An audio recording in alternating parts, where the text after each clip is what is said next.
How's it going? What's up? This is the Wumbus. Gonna start rolling over some interesting, got this glitching out, which is fun. We are going to get rolling on talking about some magic stuff. I think we got through to Mirko the last time we went. Let me double check. Things I should probably do before stream, but okay, no, we got through Tom. Cool. Alrighty, so we will start with werewolves. But since it's kind of a hot topic and people are talking about their hot takes and everything, not that I'm a huge hot take person, but it's relevant right now, and I went and played Magic last night, so did have some fresh perspective on this. But the bans from Monday, the kind of wild. I think people aren't too bent out of shape about Nadu, obviously, but I did have I own one Jeweled Lotus, a Mana Crypt, and 2 Dockside Extortionists, and then I have proxies. So I didn't have a ton to begin with, but obviously that ban did affect me.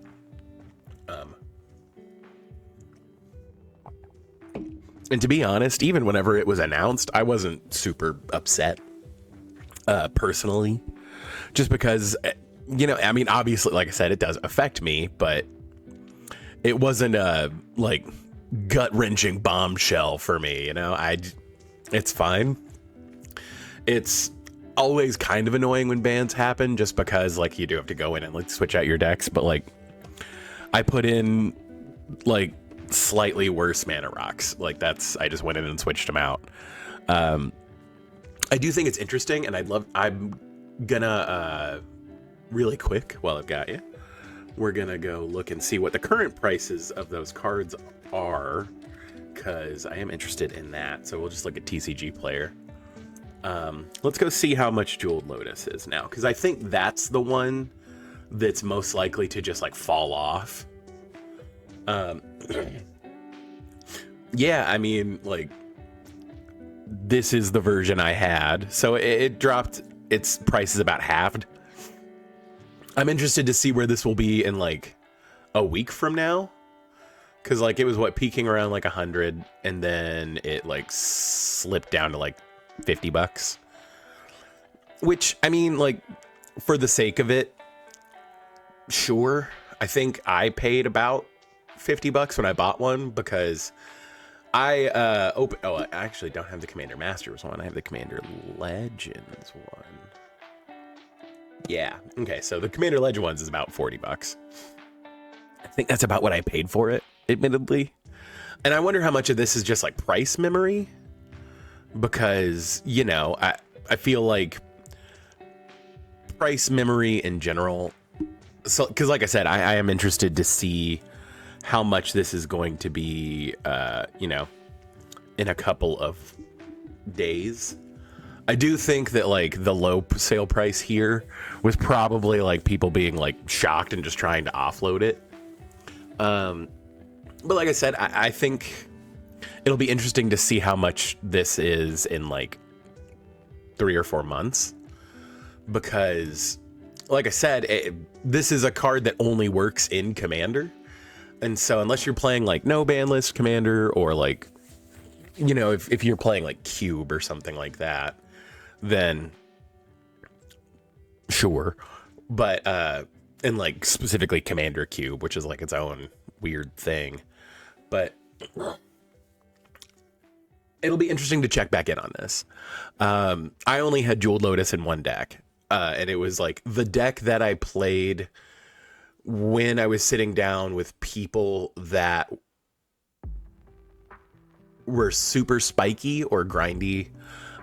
It was Metamai, which is a brutally strong deck. Jeweled Lotus with, ironically, Mana Crypt, and any mana producing land that came in untapped could let me play Metamai on turn 1, which is stupidly strong. So I only needed 3 cards to do that, and having Metamai out on turn 1 is obscene. But I mean, that deck also has Grim Monolith in it, Mana Vault. Like, it has all the other, like, these are too strong, like, these are on the watch list kind of things anyway. So, like, whatever. So I lost one realistic ramp piece, and I'm fine with that. That deck did also have Mana Vault in it, so I lost out on that. And so, like, I just put in slightly worse ramp pieces because that's what they were. Like, in a 100 card format, switching out one or two cards isn't going to make that much of a difference on your deck itself. And I think that is why I wasn't, like, particularly upset. I think, like, all the Twitter drama and everything, and, like, Josh Lee Kwai resigning from the tag and everything, like, it's nuts that, like, it got to that point that people were so upset about this that they were, like, death threats. I mean, like, even if, like, I think the individual player being this upset about it is kind of, like, there's a difference between being upset that your card has lost value and sending people death threats, which is insane. I don't agree with how the rules committee put out, like, the information. I do genuinely think that it's come to light that, like, Olivia Gobert-Hicks, had, like, an actual, like, good proposal on how to handle this. And I think that if they had went with that, that would have been, what was better. As far as I know, that she was, unfortunately, one of the people who were kind of targeted by a lot of the vitriol, unfortunately, and, like, heart goes out to her. Like, that sucks so much, especially whenever you were a person who was, like, advocating for this not to happen the way it did. And, like, it's really discouraging that is the case. But, like, people get really tied up in what their cardboard means to them, and I get it. Like, I don't understand the people who are, like, reacting even remotely violently to this. Like, it's a banned decision. Was it rolled out perfectly? No. Is it going to make the overall health of the format better? Probably. Like, whatever.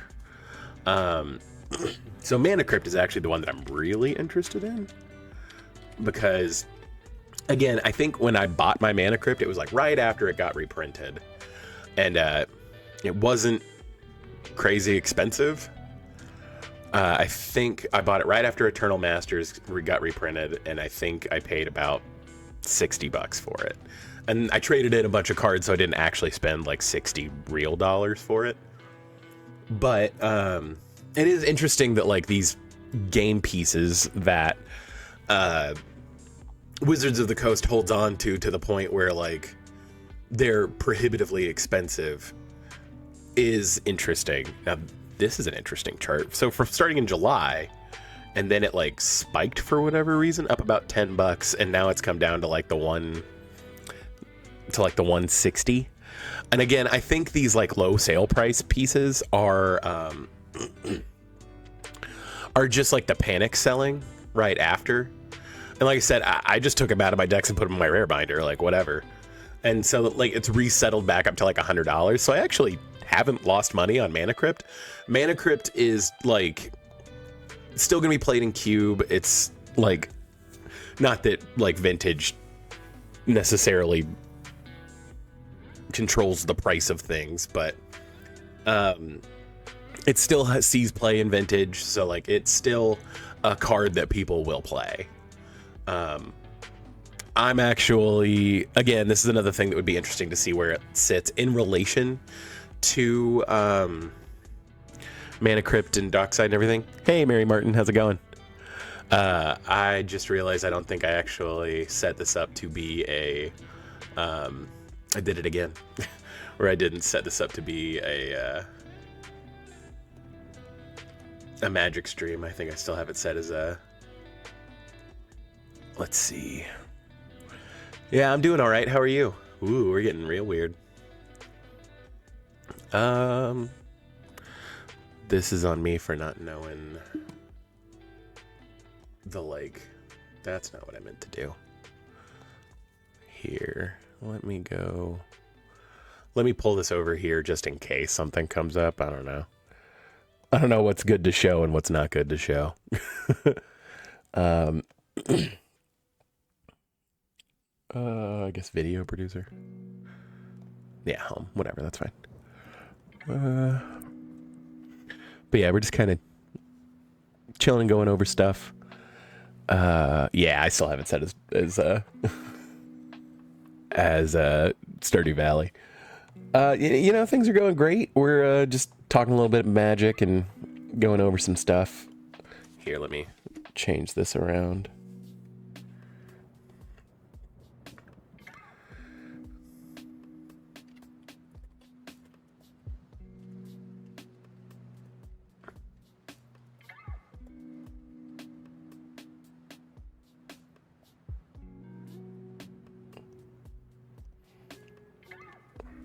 Let's see.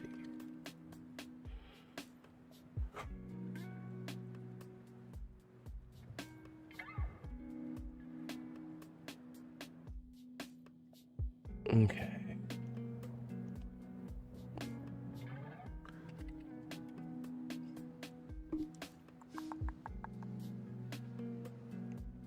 Cool. Okay, so that should be updated. I'm sorry about that. Here we go.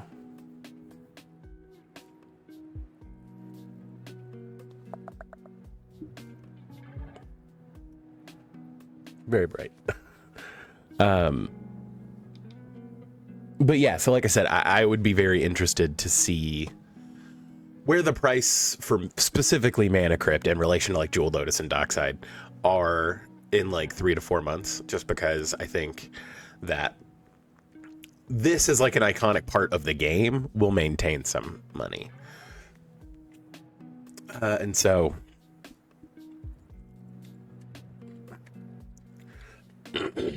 I actually owned multiple Docksides,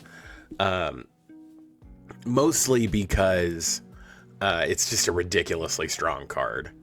But I think, and something that I was talking about last night with people, I think that the reason Dockside was as problematic as it needed to be banned. Yeah, and I owned 2 of this specific version. I think I paid like $18 for one, and then I bought the deck it was in. So like I got a bunch of other cards too. So like it doesn't affect me terribly, especially if they're still hovering around $20. Like I'm fine with it, thankfully. But like I'm also aware that I am both an outlier in this situation because I'm not going to lose a ton of money doing this because I bought cards at the right time and everything like that, and I just got very lucky. But I'm also like, I feel like I'm the true average. As far as, you know, the actual player base goes. I think the people who are like active on Twitter, the people who are like active on the online space of, you know, Commander media and stuff like that are very divided. I think there is a large population that's like, I can't trust Wizards anymore. I can't trust the rules committee anymore. I'm gonna sell everything. I think people were already doing that, but I think this is doubling down because of like Wizards reprint policy and everything. And, you know, specifically the rules committee does, you know, can potentially just ban stuff out of nowhere. It is unfortunate, like I said, that it got rolled out the way that it did because, you know, the bans there have been nothing for 3 years, and like nothing getting unbanned is like a huge bummer. And it's just, it was very blindsidey. Yeah, sorry about that. I was kind of on a tangent talking about specific stuff, but no, I stream 3 days a week, Sundays 2 to 5, and then Mondays and Thursdays from 6:30 to 9:30.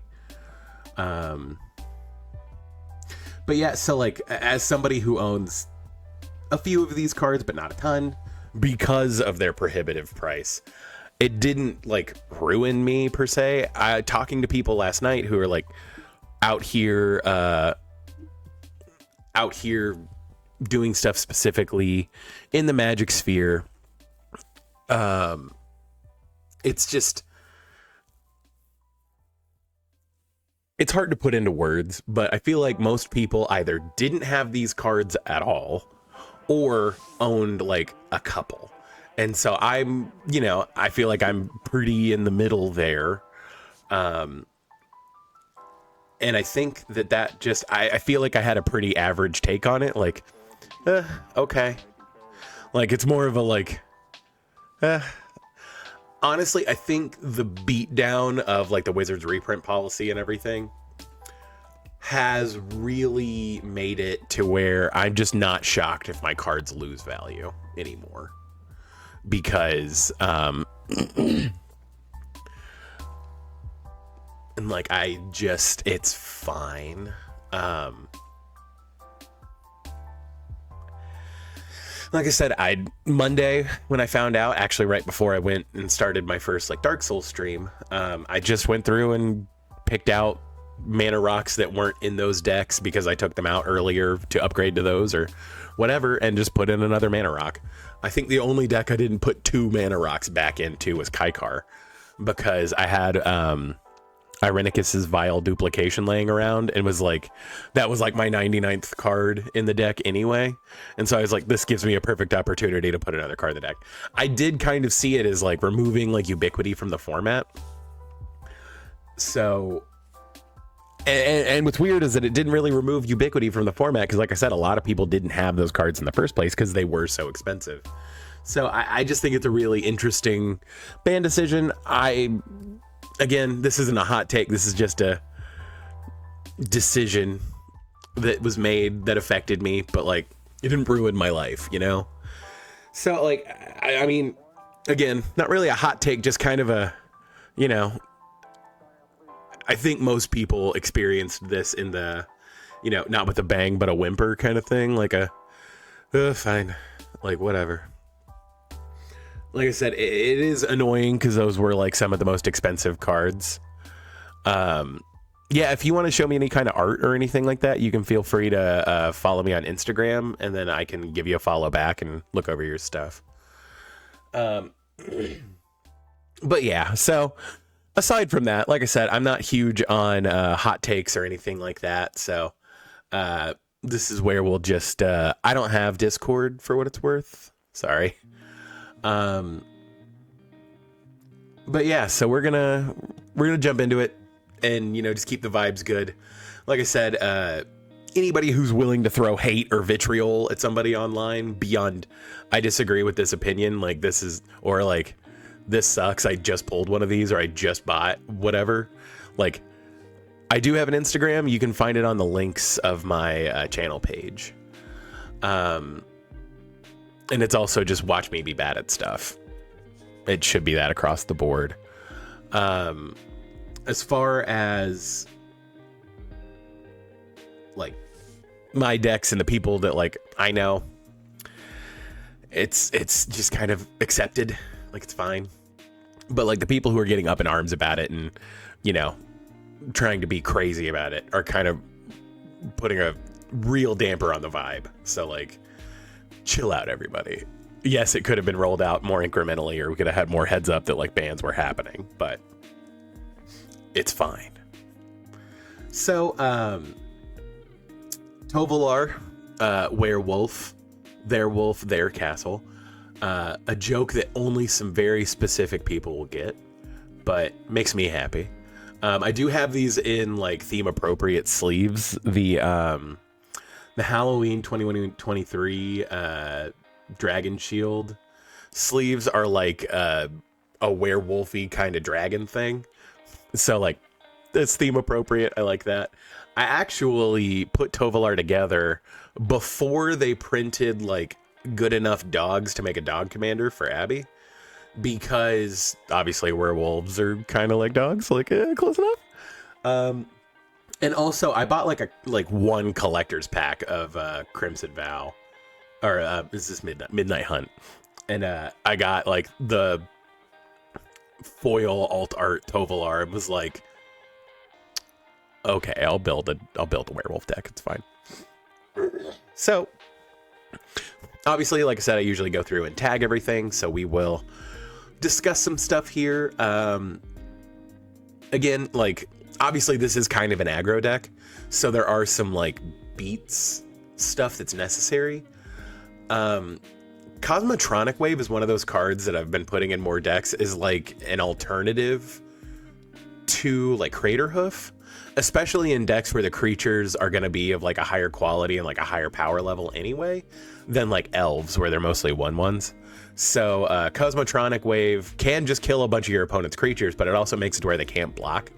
So like most of the time that is good enough to get through and deal a bunch of damage. So and then, you know, I also have like Full Moon's Rise, obviously, like just as a way, it's board protection for your werewolves, and it also like gives them a buff and automatically gives them trample, which is nice. I guess I should read Tovolar, sorry about that. Whenever a wolf or werewolf you control deals combat damage to a player, draw a card. So he's a card value engine, which is nice.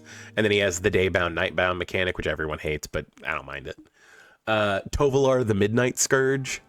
He has the same draw a card text, but then he also has the text from Kessig Wolfrun, which is X red green target. Kessig Wolfrun is target creature, and Tovolar specifically wolf or werewolf, but still gets +X/+O and trample. So like, you know, like I said, a Cosmotronic Wave can make everything unblockable, and then you can swing in and deal a bunch of damage, which is super nice. Oh yeah, his other line of text is at the beginning of your upkeep, if you control three or more wolves and or werewolves, it becomes night, then transform any number of human werewolves you control. So basically, if you have enough wolves, you get to flip him and all your other werewolves. So, and it is worded specifically as then transform any number of human werewolf creatures, so that it works with the old formatted werewolves like Gyre Reach Bandit or Sage of the Ancient Lore. So, relevant stuff. But obviously, like I said, I mean, I have a way to pump my creatures and give them trample on my commander. So I'm not necessarily worried about, you know, having a bunch of damage. Sometimes it's more about just making sure I can get the damage through and keep my creatures safe. Because the +X/+O means my opponents can reasonably block and kill my werewolves. Whereas Cosmotronic Wave makes it where they can't block, and I still get through and deal a bunch of damage. So that's the thought process with that. And then obviously Full Moon's Rise, like I said, is just a werewolf lord for 2 mana. So Gyre Reach Bandit is just like a 3/2 with haste that when it flips does cooler stuff. So it basically guarantees that your werewolves enter and flip, which is nice. It's honestly just like a fine werewolf. Like, werewolves don't necessarily have that density of creatures where you can like, you have to play some of the okay ones. Like they can't all be bangers, but this one at least, like, you try to pick the ones that at least have upside. So, this deck isn't great at gaining life. So like stuff like Loxodon and Warhammer that can give, obviously if you're going to pump up one creature very big, you can gain a bunch of life if it has lifelink. And then again, trample does matter. So like just generically giving trample is good. I might swap this out for something that gives like lifelink to your board rather than that, but that's mostly like Whip of Erebos. Yeah, sorry about that. I will, I'll give you a follow back when I'm off stream. Rhythm of the Wild, obviously, you know, giving stuff haste, making your stuff uncounterable is very strong. And again, if you're not necessarily worried about swinging in for damage that turn, you can make your werewolf slightly bigger. There are some like +1/+1 synergies. Sage of Ancient Lore, power toughness equal to the number of cards in your hand, so it's a Morrow, which is funny. And then when it ETBs, you draw a card, and then when he flips, power toughness equal to the cards in all hands, so this can be a very big werewolf, and it has vigilance and trample, so like, yeah. And then Tarian Mauler is a werewolf, technically. And it just gets big, so, like, solid. And then we do have a couple of board wipes. You know, like Blasphemous Act is just solid. Oblivion Stone, again, sometimes you got to solve problems, and you can't solve all the problems with just damage, so. And then Starstorm. Admittedly, Starstorm I really like in aggro decks, because it being instant speed means that you can, you know, play the board and you have more choices about when you board wipe, because sometimes, you know, you're board wiping to save yourself. I mean, like, I'm not saying that this is the red Cyclonic Rift or anything, but it also does kind of have that side feature in an aggro deck where it's like, I don't need to wipe the board, I need another card, so cycling comes into play. So one of the nice things about Tovolar is that he himself draws you cards, so like, that's just kind of a thing that you don't have to worry about as much. But obviously we need more card draw than just, you know, some card draw. Okay, and then so Hermit of the Natternals, basically, like, again, if your opponent's gonna try to do stuff on your turn or like counter your things, you draw cards, which is kind of nice.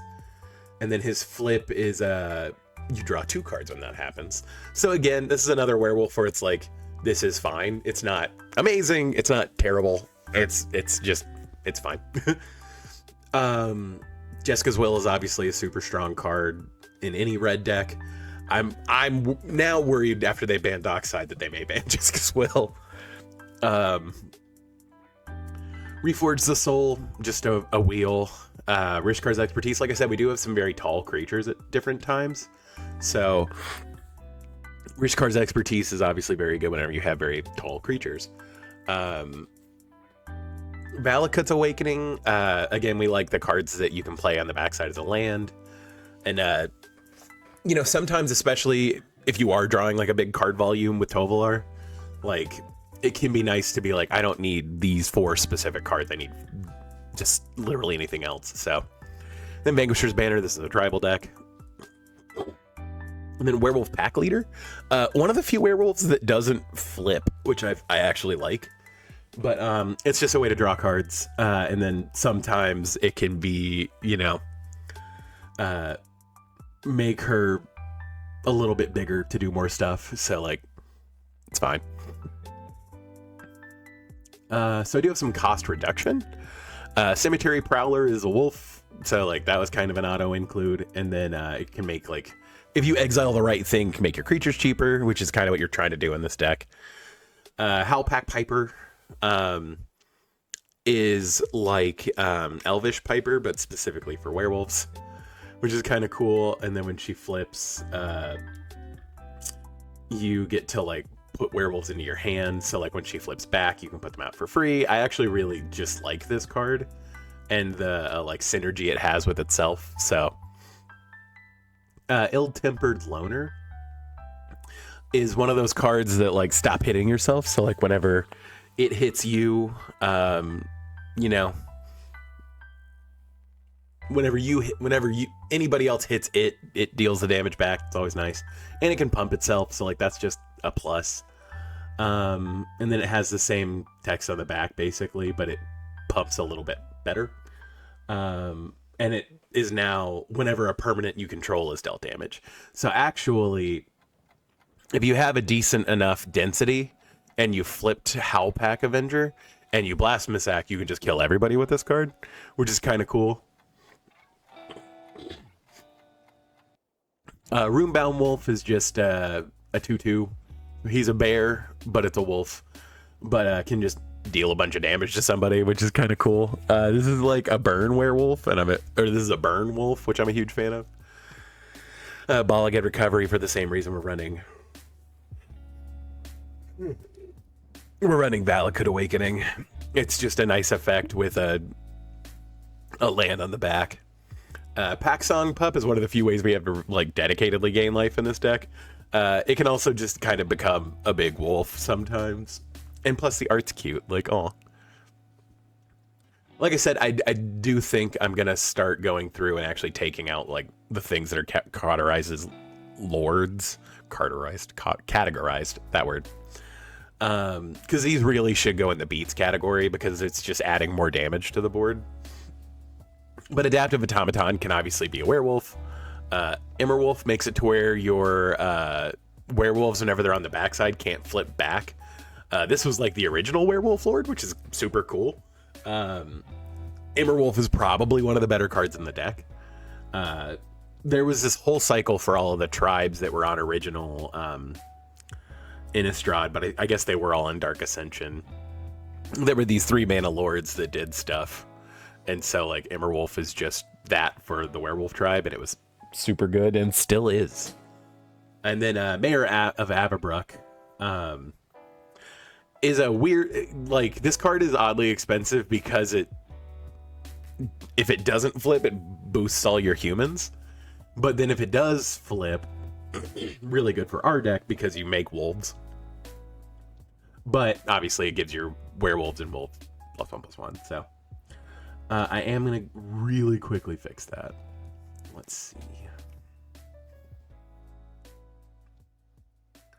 Yeah, like I said, I think we're going to just remove the lords category in general. Because realistically, they should just be under beats. This is probably something I'll have to go back and like fix around. But, you know, and then kind of what you expect from like the mana lands and stuff. I did try to put like somewhat like the lands from Crimson Vow or Midnight Hunt in here just because I like the aesthetic with the werewolves.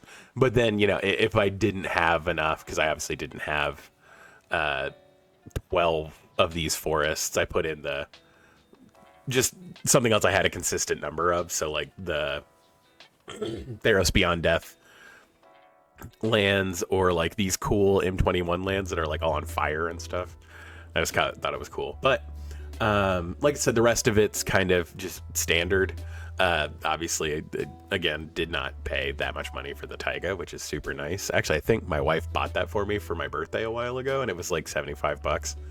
So like super cool that it's as expensive as it is, because I think it was either light play or moderately played. I don't know.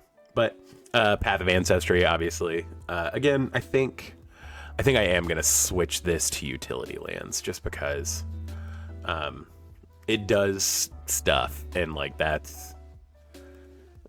it's not in here because it produces every color of mana. Like I would just have other cards for that. Does this deck not have a command tower in it? Like, that's interesting. Huh. This deck doesn't have command tower. It's probably better for me to have command tower than, like, Firelit Thicket. Interesting. I should fix that. It's definitely better than Karplusan Forest. I should fix that. And so then we do have a few things to protect our werewolves and everything, or some specific werewolves. I think my mouse died. Ooh, do I have a way to charge this right now? 1 second. Okay. Let me see.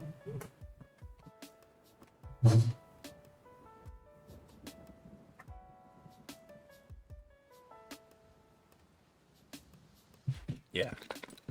My Merce is an old wee bag.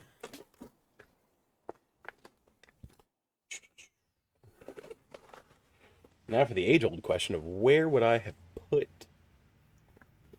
this kind of charger? Yeah. Okay. I want to keep these things married because this is like a cord that has multiple outputs. So this is why it stays in like my general bag, but I'm gonna plug my... Yeah, cool.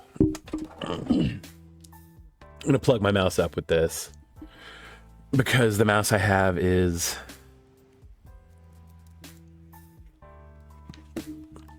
Okay, we're back, sorry. Figured it out. So yeah, like Inara Wolvid Familiar is a wolf that can keep my commander safe, because people will remove Tovolar. Again, Heroic Intervention, we're running it. Moon Mist can be like a fog that also flips all your werewolves, so like just solid. Again, sometimes it's worth getting the damage through, but keeping your wolves safe. So like you may cast Moon Mist on your own turn. Like it's just one of those interesting cards that like sees very specific play. Also, the art's super badass. So Veil of Summer is more of the like hexproof side of things. Like it's just a good card. So as far as ramp goes, there are actually a couple of werewolves that like produce mana, which is weird. Edge of Autumn is just a card that I feel like needs to be played more. It's really good. For an aggro deck, especially like in the late game, you don't necessarily care about having a bunch of lands. It's more about, you know, getting the cards and the fuel to be able to do the things you need to do. So like sometimes like early game when you're trying to get enough mana out to do stuff, it's just a rampant growth, but like later in the game it replaces itself. So like it's just a good card. Farseek, because we are running quite a few of the duels that like the typed duels, Farseek is worth it. Kessig Naturalist adds mana when it attacks, which is just interesting. So when it flips, it's a Lord that also does that. So it's a good card, actually. I genuinely think Kessig Naturalist is one of the better werewolves in the deck. Nature's Lore, Rampant Growth, and 3 Visits all kind of fit in the Farseek and Edge of Autumn category. Just getting lands out, very strong. Scorn Villager is just straight up a werewolf that is a dork. Like, it just taps for green, and then it flips and you can tap it for 2 green. Like, it's just solid. We're playing Soul Ring for obvious reasons. Sword of the Animist, again, because this is a very, like, combat-focused deck. So, we are trying to swing out and do stuff. So, Sword of the Animist will just get us more basics. The Great Hinge, again, a lot of our creatures are very tall, so we will get to cast this for much cheaper. And then just more card draws, obviously very good. 3 Visits I talked about. Utopia Sprawl is one of the few ways that you can get Tovolar out on 2.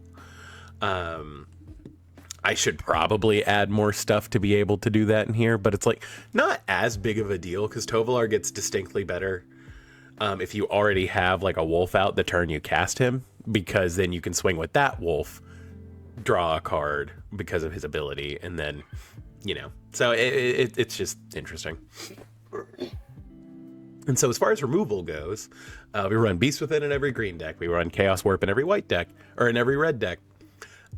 Collective Resistance is one of those cards that I'm starting to put into more stuff because, you know, having the flexibility to destroy an artifact or an enchantment is very good on a card anyway, but also being able to protect something is very good. So I just like the flexibility of this card. Colony Ambush, I think we went over this in a previous deck, but again, it's a good effect at instant speed that's also a land if you need it. Croson Grip, I had just had the F&M promo and really liked it, and again, this is the kind of thing where it's like sometimes you just have to destroy an artifact or enchantment very quickly. Outland Liberator, it's a werewolf. Like, it just is a werewolf. Like, but it's a werewolf that destroys artifacts or enchantments and still has that ability when it flips, but it also gains it whenever it attacks if it flips, which is cool. And also just the art in this special frame treatment is cool. So, like that. Shattered Skull Smashing, kind of the same deal. It's removal, and then it's a land on its backside, and then Vandal Blast. Sometimes you just gotta solve problems, and Vandal Blast will solve problems. I do have a couple ways to make tokens. So like Child of the Pack is just straight up pay mana, make a wolf.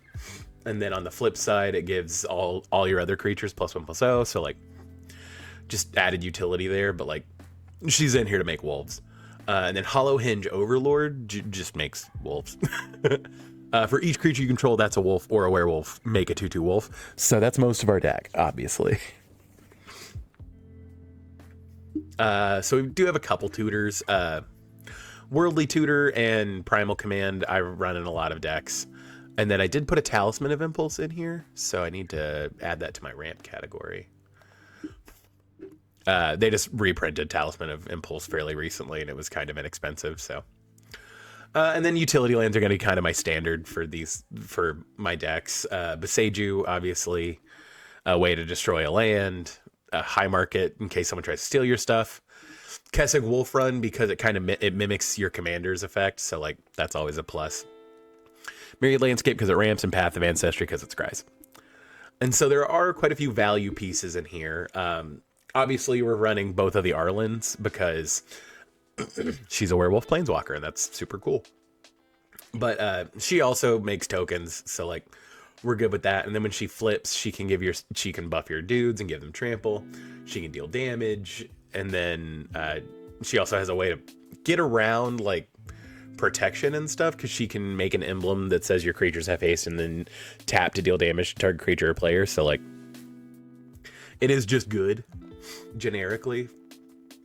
We like Arlen. Arlen is cool. And then the other Arlen can give like your stuff flash and have them come in with counters, or it can make wolves. And then on her flip, she can add mana, or she can become a creature, which is just cool. Averbrook Caretaker is just one of those cards that is obnoxiously strong, even in like non-werewolf decks. So she can distribute counters, and then on her flip side, she gives everything you have hexproof, and then puts counters on each of your creatures, which is just super good. Duskwatch Recruiter can get you cards off the top, but then when it flips, it's a cost reduction. Growing Rites of Itlimoc can get you a creature in your hand when you cast it, but then it flips into Gaia's Cradle, but better. Huntmaster of the Fells is a werewolf that makes wolves and gains you life, and then when it flips, it shocks stuff. Well, it shocks two things actually, but Into the Night is another way to like change the cards in your hand, but it also makes stuff night.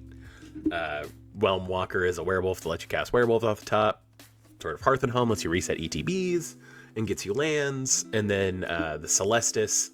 I've started to put I like the Celestis. I'm genuinely tempted to put it in decks that don't have like synergy with the day-night cycle, just because day-night pisses people off and it makes me laugh. But obviously in this deck it's very good because we're going to be tracking the day-night cycle the whole game. But it also taps for mana and like is some like incremental value, but it does have the ability to just like flip it from day to night as needed, depending on what you have out. So, and then Unnatural Moonrise just kind of does everything you want. Makes it night, gives your creatures a buff and trample, and then like when they hit, draw a card. So like it's just a very good card, and you can cast it twice. So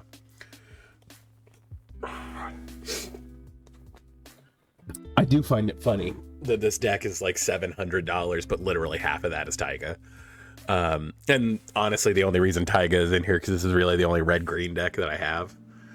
So I'm trying to think of other decks that I have like red and green together that isn't Henzi, because that's a budget deck and obviously would not be running Taiga.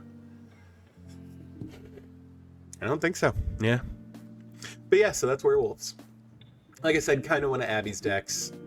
It's a werewolf deck. It's fun. It's a no thinky, turn on, just bash people kind of deck, and that's sort of half the fun. And so one of Abby's other decks is Tristani, her life gain deck. This is technically the first deck I ever built Abby, and we took it apart at one point, and then I put it back together somewhat recently.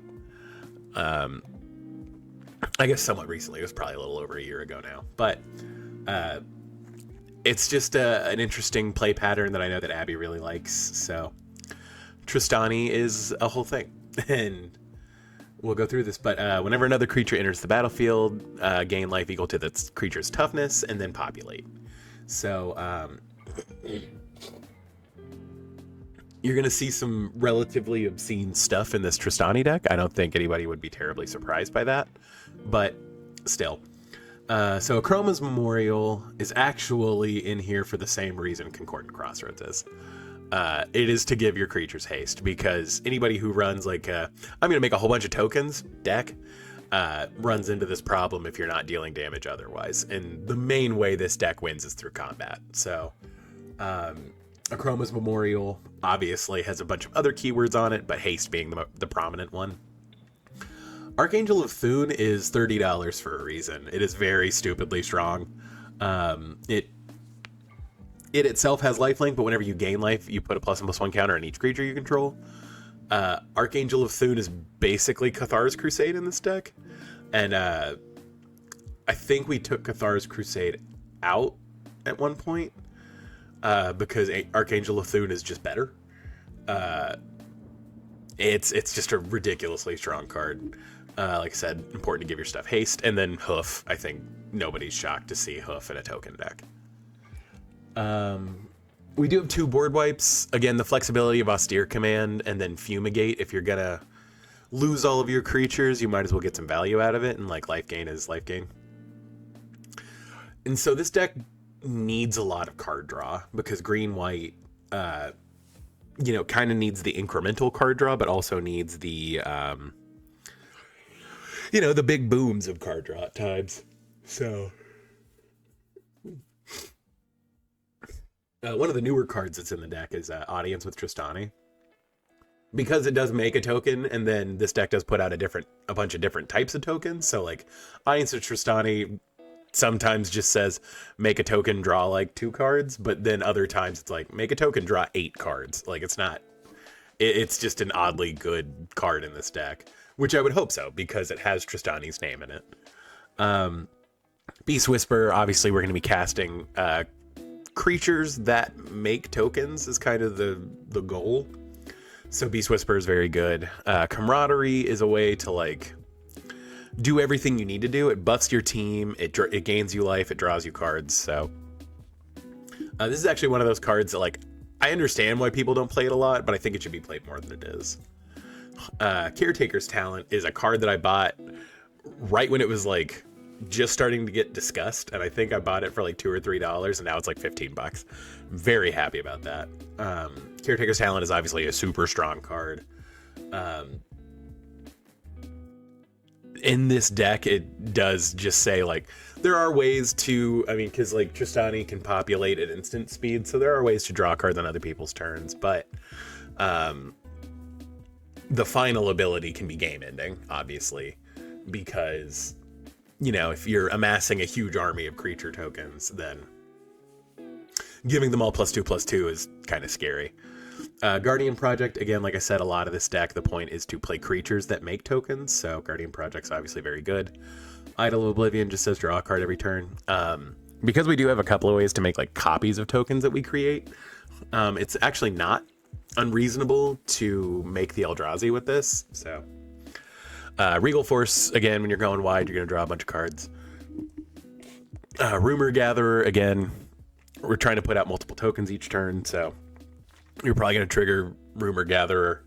Shamanic Revelation, if you're going wide, you're going to draw a bunch of cards. But also, like, the Ferocious isn't impossible, and, like, so it does kind of do both things that this deck wants to do. And then the Gaffer, like, ideally, we will be gaining at least 3 life each turn. Sometimes on other people's turns, so he can just let you draw a bunch of cards, which is nice. Running Ewit over like Regrowth or something like that in this deck makes sense because, you want the body on the board. Even if you're only gaining 1 life, you're still gaining life. Mana lands are pretty cut and dry. The basics. We didn't really want stuff that came into play tapped because Tristani is 2 green, 2 white, so there's no generic cost, so it is kind of a little more restrictive in that sense, but I did try to keep all the arts from Weatherlight, because this is like Abby's favorite aesthetic lands. Also, we dig the old lands with the tap symbol, so there is 1 Radiant Grove in here, but that's because I guess we'll talk about it in the section after this, but we are running like 1 tapped land. Akroma's Will, again, kind of in the same vein. It keeps your stuff safe, but it does just alpha strike people. Heroic Intervention is going to Heroic Intervention. Teferi's Protection can just save your board. I talked about that a little bit in other decks. Teferi's Protection is very strong. A lot of the time, it's just like, if I can, as long as I make it to my next turn with my board, I win. Teferi's Protection sets that up for you. So, ramp is strange here. Again, it is super important to try to get Tristani out as early as possible. So I wanted as much like 1 and 2 mana ramp pieces as I could get in this deck. But there are a couple of outliers. So like Accomplished Alchemist is kind of this deck's equivalent of Gaia's Cradle or anything like that. Just because sometimes you gain like 15, 20 life in one turn. Accomplished Alchemist would tap for 15 or 20, which is nuts.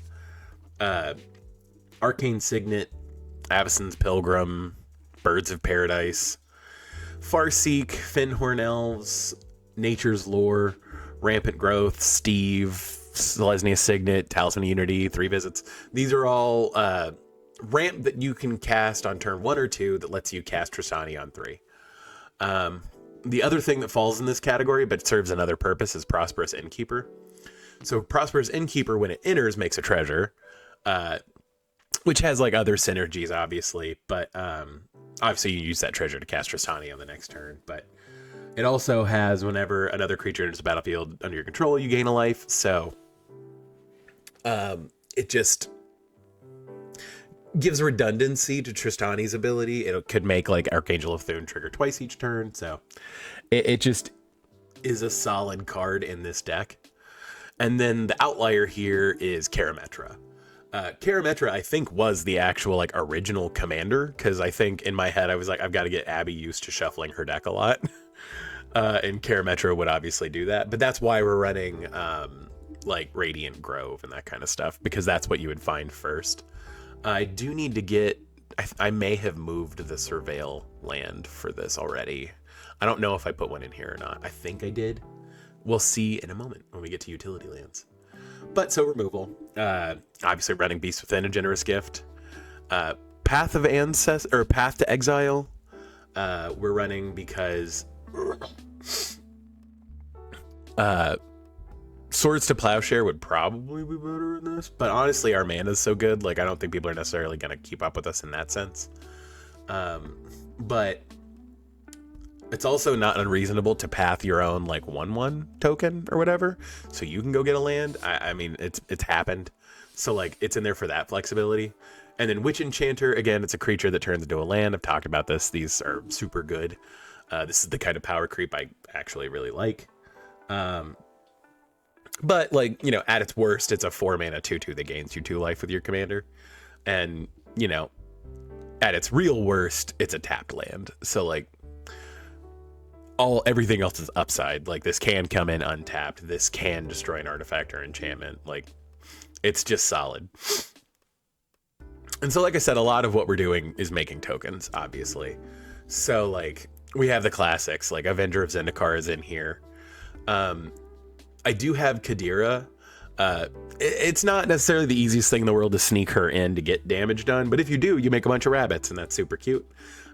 This was like the original like card that could make rabbits, I think. So like obviously the token that came out with the Baldur's Gate stuff was super cute, and so that's the rabbit token I still use. But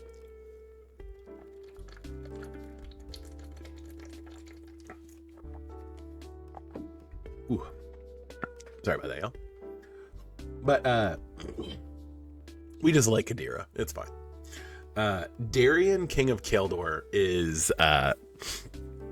really obnoxious with Tristani, because basically as long as someone doesn't deal lethal to you, you gain the life back, and you just like naturally make that many soldiers, which is super good. And it's whenever you're dealt damage, so like incidental damage, it like prevents like taking damage from impact trimmers or anything like that. So like in the mirror, it's really good. Darian is just super fun tech with Tristani directly. It basically says like, unless you're dealing lethal to me, my life total doesn't change, which is super interesting. Elspeth Knight Errant makes tokens, and then it can kind of get you to a point where, like, if you needed to sneak like Kadira through or something like that, it makes her a 6/6 with flying. But obviously, like, her emblem is super good in general, but obviously in this deck too. Azuri's Predation is a board wipe that makes tokens. It is a situational board wipe. It's not perfect, but it makes a bunch of tokens. And even if those tokens die fighting things, you still gain the 4 life for them entering. So, like, that is just, like, solid upside for Tristani. Felidar Retreat makes tokens. It can also buff your whole board, so, like, clearly what this deck wants to be doing. Again, we're trying to cast a bunch of creature spells that make tokens. So, God Eternal Oketra goes really well in here. Hop to It, just because it makes rabbits, is super cute. I also just really like the art, and so did Abby. So I was like, we can find a way to slide it in here. So we did. Hornet Queen is another one of Abby's favorite cards. You know, it makes 4 insects. So, like, it is a creature spell that when you cast it makes tokens. So, like, it just kind of fits into the bill. Lena, Selfless Champion, is another one of Abby's favorite cards. Again, when it ETBs, you make tokens, and then you can sack it to, like, save some of your board, which is super interesting. Nissa, Voice of Zendikar is a planeswalker that makes tokens, and it can buff your whole board. And then if you get to the ultimate, you can draw cards and gain life. So, like, just a good combo. Parallel Lives obviously is very good in a token deck. Reese the Redeemed can double your tokens after a little bit, but he's also like a 1-drop you can play super early and start getting value out of, so that's good. Sandworm Convergence is another one of Abby's favorite cards. It prevents you from taking damage from flyers, and you make a 5/5 every turn, so, like, solid. Stormherd is one of Abby's favorite cards. It's a lot of mana, but, like, also you're playing life gain, and then you basically double your life total because of Stormherd. Super annoying. Love that. Torrens just kind of gives you more tokens on your creature casts, and, like, the soldiers having training is nice. Vreston is an X spell that makes tokens in this deck. It also puts out a very tall Vreston, so also, like, she in and of herself can kind of be a win con, because, like, whenever you attack one or more insects, put a +1/+1 counter on each of them, so they can make, like, your insects annoyingly large. Abby also just really likes Doctor Who. That's why, like, the Talisman of Unity I have is the Doctor Who one with the leak on the Doctor's lapel. And then Warren Warleader, I actually just pulled one of these and was like, this card is nuts. So, and whenever you attack, so it's like, period, make a rabbit that's tapped and attacking, or buff your dudes. But then it has Offspring, and the token that the Warren Warleader makes is, like, the Offspring token is so cute. So obviously it had to go in. Tutors, Finale of Devastation. Obviously, again, if you have enough mana, this just becomes Craterhoof, but, you know, slightly better. And you can go search for Craterhoof with Finale of Devastation, so super obnoxiously strong. Primal Command, again, I run it in, like, all of my green decks. And then the utility lands, yeah, okay, good. So utility lands are pretty straightforward. Boseiju, High Market. Colony Garden is in here just because it lets you get, it's a land that enters and makes a token, so that's, like, an interesting thing. Croson Verge over, like, Myriad Landscape, just because his deck does have green and white in it. Clearly very strong. Lush Portico is Forest Plains, but, like, also it surveils, so, like, solid. I mean, I don't think anybody's talking down about how good these cards are now. Rogue's Passage, because sometimes you do have to sneak some damage through, like I said, Kadira and a couple other cards that do stuff when they hit people. And then Windswept Heath, I think I just had one that was, like, available. I was like, I guess this goes in here. And so, the last two sections, Ajani can just gain you a bunch of life, but it also makes tokens, and it can also, like, wipe everything, so just super good. Alhammaret's Archive, just because gaining double life is very good, and we have enough, like, card draw synergy in here to where that becomes relevant. Arachnogenesis is a fog that makes tokens, so, like, solid. Defiler of Vigor is a way to just, like, easily pump up your whole board. We are going to mostly be paying green permanent spells, and, like, this deck does not care about paying 2 life to play stuff for cheaper. Phineas Ace Archer is obviously a new addition. I don't think we've gotten to be able to get a rep in with this deck with Phineas in it, but he just seems really good. And again, ideally, because we're going to have a whole bunch of creatures out, we'll probably be above 10, so just more card draw.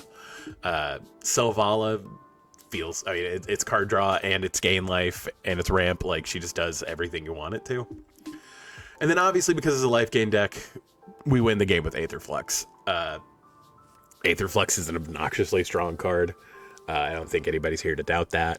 And again, Abby's not the hugest fan of going to combat unless she knows she's gonna win. So like when it's to end the game, she's fine with it. That's why we have like Crater Hoof in here. I really need to get like a Moonshaker Cavalry too. But Moonshaker Cavalry being 5 white. Creatures you control get +1/+1 for each other creature you control and gain flying. So it's Crater Hoof, but flying instead of trample, and white instead of green. But Aetherflux obviously is, I don't even have to go to combat because I've got 200 life. I can just dome everybody.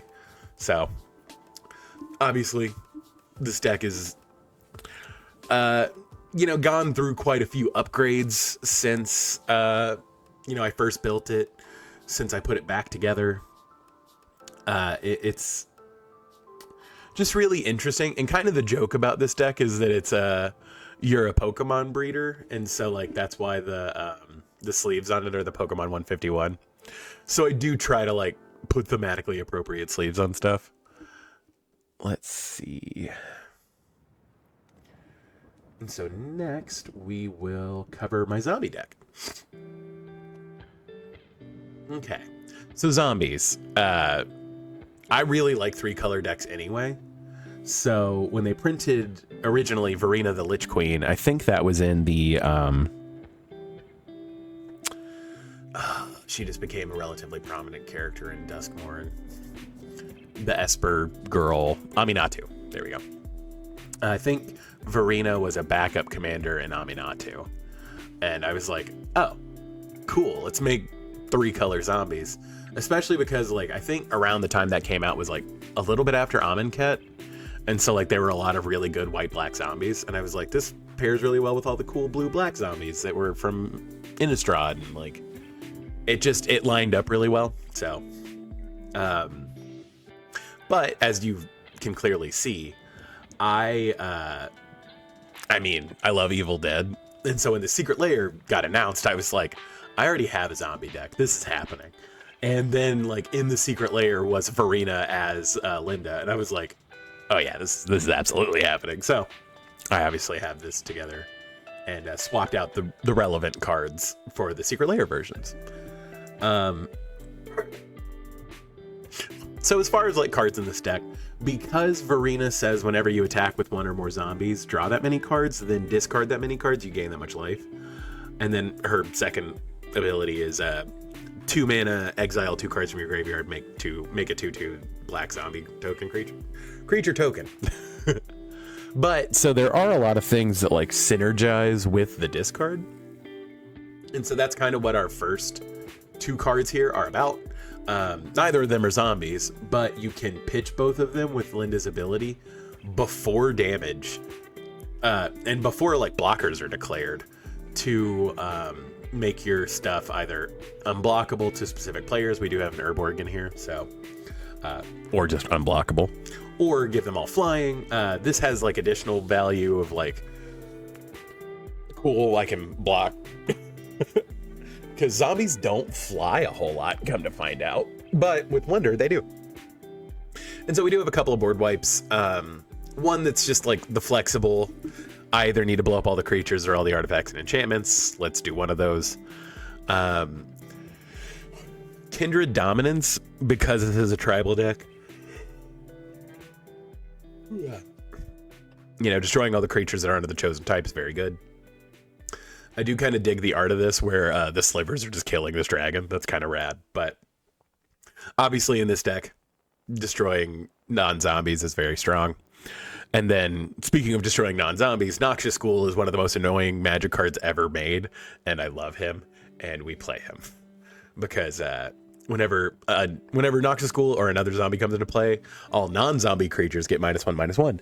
And obviously this deck's going to put out quite a few zombies. So super obnoxious. Love Noxious Ghoul. So there is a decent amount of card draw in this deck. Verena obviously lets you draw some cards, but she also requires you to discard that many. So you either need to draw more cards to make it viable, or you need to like have a way to get a lot of synergy off of those discards. So clearly this is more on the I need to have enough cards in my hand to make it worth discarding stuff. Crypt Breaker can sometimes make a zombie, but honestly he's in here to tap 3 zombies, draw a card, lose a life. Again, we do gain life with Verena's ability, and then there are some other like life linky things in here, so we're not super worried about the life gain. Days Undoing, because again I love wheels, and also we need ways to sometimes we do need ways to shuffle our graveyard back into our library to be able to do some stuff. So Days Undoing. Distant Melody, this is a tribal deck actually, and this is actually a relatively recent addition to my decks because I had forgotten Distant Melody existed, and then I was looking up stuff for popper decks and I was like, oh, this is a common, oh, this is just really good. So got Eternal Bantu because we do have some triggers of stuff dying, and we, you know, can put out a lot of fodder. So like it's a zombie that draws you cards by like sacking stuff, so solid. Liliana Dreadhorde General puts out zombies, draw cards when stuff dies, makes people sack stuff. Like I said, we're gonna have fodder. It's just decent. I don't think anybody's shocked to see that Liliana is a very strong card in a zombie deck. Teferi's Ageless Insight is super good because it doubles the cards you would draw from Verena, and then you still only have to discard, you know, once per like the trigger. So it's another way to like prevent you, if you have no cards in hand and you attack with Verena, it sucks because you just draw the cards and immediately discard them. Teferi's Ageless Insight obviously says draw twice that many and then only discard that number. So like super strong. Titan of Litiara is an illusion that's a zombie, but again, if our board is wide enough, you know, draw that many, discard 1 card is super good. Undead Augur is a zombie that cares if other zombies die, so drawing card, losing life. Again, we don't super care. Vanquisher's Banner. This is interestingly the Lord of the Rings one, but again, it's a tribal deck. And then Windfall. Again, we don't mind having stuff in our yard, obviously. We're a zombie deck. But Windfall is just super good. So we do have a couple counter spells. Again, like Arcane Denial, Counterspell, Disallow. This is kind of my like base package as far as counter spells go. And then Overcharged Amalgam is a zombie that counterspells, but it's a zombie that does disallow, which we really like. So you kind of get all the value of it being a zombie and everything else, but also, you know, it's disallow and a zombie, which is awesome. So as far as like just general damage goes, the Scarab God is obviously going to be a very strong card in any zombie deck. You do have to be careful because the Scarab God isn't a zombie itself, so there are some stuff in the deck that will kill it, but whatever. So each opponent loses X life and you scry X, where X is the number of zombies you control in your upkeep. So again, we're gonna have a lot of zombies. So also you can use his ability to steal other people's stuff out of their yard and turn them into zombies, and you get them. So Wayward Servant, like I said, we do have some synergy about just zombies coming into play. Wayward Servant obviously pays you off for that. And so, like I said, there are some, because we are going to be inherently discarding, like stuff like Bone Miser is an obvious include. I mean, this is a zombie deck and Bone Miser is a zombie, so there's already that synergy. But whenever you discard stuff, you get things. And so Bone Miser can just occasionally be like, oh, let's have a lot of value very quickly. Admittedly, I try not to discard a bunch of lands with Verena if I have Bone Miser out, because we don't get to keep the black mana. But when I do, I use that to like exile cards from my yard to make tokens. So kind of the same difference.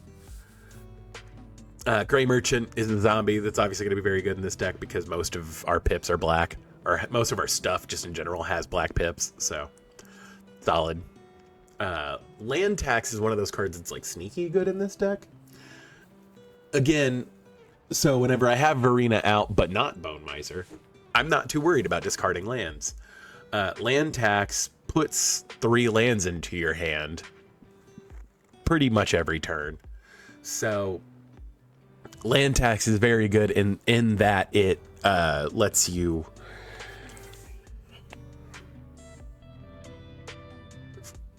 put at least, you know, you gonna make a land drop, and then you have 2 things to guarantee that you don't care that you discard with Verena's ability.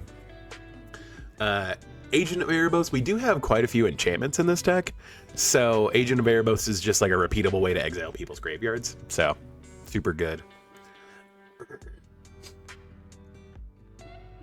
And then obviously for like graveyard return, we have kind of the basic boys. Gravecrawler's obviously very good.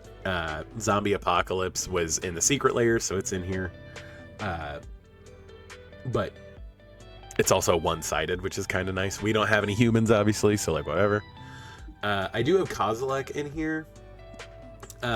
He's not a zombie, obviously, but also we're probably never going to cast him. He's in here so that, again, is a way to shuffle our graveyard back into our library when we need to. Again, with Verena, it's super easy to discard him, so. But if we ever do get to the point where we can cast him, drawing 4 cards is very good, and he is just like a 12/12. A 12/12 with Annihilator 4, so. Mikaeus, I think, in general, goes in every zombie deck. We're not running a lot of humans, so our zombies die and come back. It's very strong, obviously, with like Grey Merchant and stuff like that. Super obnoxious. And then Relentless Dead is a way to like res stuff, and it puts itself back in your hand for a certain amount of mana, and it's a zombie, so like obvious synergy is obvious. We got a lot of lords in this deck, huh? So these need to go back under beats, but Cemetery Reaper gives your zombies +1, and then it can make zombie tokens, so. Admittedly, I don't know how many times I've ever actually used his activated ability. Just not a thing that I'm necessarily trying to do. Death Baron is really good because it gives them +1/+1 and Death Touch. We don't have any skeletons in this deck per se, but like, just super good. Diagraph Captain is in that same cycle I was talking about with Emberwolf, where it's a 3-mana lord for one of the spooky creature types. But whenever a zombie you control dies, target opponent loses a life, so like there's extra synergy there. And he natively has Death Touch, but does not grant Death Touch, so. Lord of the Accursed gives a buff to all your creatures, but then you can pay mana to give all your zombies menace, so it makes them harder to block. That's awesome. Lord of the Undead lets you put a zombie card from your graveyard in your hand. This has obvious synergy with Verena, because if you're discarding stuff and you're like, oh, I would rather be able to cast that zombie, there you go. And then Undead War Chief makes your zombies cheaper and gives them +2/+1, so like he's obviously super good. Let's swap all those around. Okay. And so this deck is mostly mana lands, to be entirely honest. There are some like obviously like key utility lands, but, and again, this is kind of your expected stuff, you know. I don't think anybody's gonna be super weirded out by the number of stuff I have. I am running a split of normal basics and snow basics because of Cabin in the Woods, which is Field of the Dead. We want as many differently named lands as we can have, but like, you know, obviously Snow Covered is a different name than the basic, so.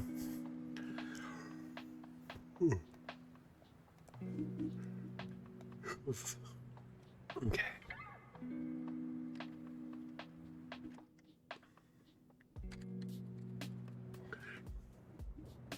Okay. And then so our ramp package is a little, you know, there's a few standouts, but it's pretty standard. Arcane Signet, the Azorius Signet, Crowded Crypt because it can make a bunch of zombies, which is just kind of cool. Admittedly, I don't think I've ever actually used that last ability. It's just kind of been in the deck to be a black rock, but I just like it. And again, this is kind of in the same vein as Tristani, where I'm trying to run a lot of 2-mana stuff so that I can get my commander out on 3, but I do have, obviously, a few that aren't 2-mana rocks, and this is just one of them because it has additional synergy. Demir's Signet, Felwar Stone, Orzhov Signet. Patchwork Banner is one of those cards that when it got printed, I was like, I'm going to need a couple of these. It's a rock that taps for mana of any type, and then is just a lord. So, like, love that. And also, I love the flavor of it. It's super cute. Smothering Tithe, obviously, is a very strong card in general. We have a Soul Ring. We're playing Soul Ring. Talisman, Wayfarer's Bauble. And so we don't have a ton of like dedicated removal in this deck because again, we're trying to like overwhelm the board with zombies. So Accursed Marauder is in here because, you know, it's basically an edict effect. It's actually like a really good edict effect. Aether Spouts is just a card I like to run because it's fun. Punishes people for attacking you. Love that. Generous Gift, again, it goes in every white deck. Swords in this deck over Path because we have a hard time with mana sometimes, and so like giving our opponents additional mana, whereas like we're probably going to be able to like ding you out of mana. I think this is one of those decks where like it's really close which one is better. You know, depending on the situation, Path might be better, Swords might be better. It just depends. We are running an Ashnod's Altar in here. I do think it is the only like real sack outlet. We've only got a couple of X-Spells in the deck, but sometimes it is just worth sacking your zombies for fodder to be able to do other things. So we've got a couple dedicated ways to make tokens. Endless Ranks of the Dead is just one of those cards that's obnoxiously strong. Again, if we're going to be putting out a decent number of zombies, then we're going to be making a bunch of zombie tokens on our upkeep, which we like. Lich Lord of Unks is like one of those cards I wish was legendary because I would have built this deck a long time ago with Lich Lord of Unks. He taps, you pay 2, you make a 1/1 black zombie wizard, which is super cool. And then you can pay blue, black to make target player lose X life and mill X, where X is the number of zombies you control. And that's obnoxious and I love it. Necro Duality makes whenever a non-token zombie enters, create a token's copy of it. Even our legendaries that do that, I'm fine with because a lot of them have like good ETBs, so just solid. Corpse Harvester is a zombie that makes you sacrifice a creature, but you search your library for a zombie card and a swamp, reveal them, put them into your hand. So like that's just solid upside. And again, we have enough fodder, it's usually fine to just sack a token and get it. Demonic Tutor is Demonic Tutor, Mystical Tutor is Mystical Tutor. And then Sidisi is a zombie that can sacrifice herself and put herself into your yards. You can get her back for other things. But she's also a tutor, so like it's a zombie that tutors. We were probably going to play it, right? And so like I said, Cabin of the Dead is Field of the Dead, and that's why we're running some Snowlands. If you have 7 or more lands with different names, whenever a land enters the battlefield, you make a zombie. Flooded Strand, we're running it because fetches. I think I just had an extra Flooded Strand laying around, so I did that. Ghost Quarter, High Market, Path of Ancestry, kind of the standard stuff. Undercity Sewers, because I think I had an extra one, I would just put it in here. And then Unholy Grotto specifically puts a zombie from your graveyard on top of your library. In this deck, it is just a cheaper Volrath Stronghold, so like obviously solid. And then just a couple of value cards. So like Empty the Laboratory lets you sacrifice zombies and then reveal cards at the top of your library until you reveal zombie cards equal to the number of zombies you sacrifice and put them onto the battlefield instead. Super strong. Rooftop Storm. I know that there are like technically infinites in this if Rooftop Storm is in here.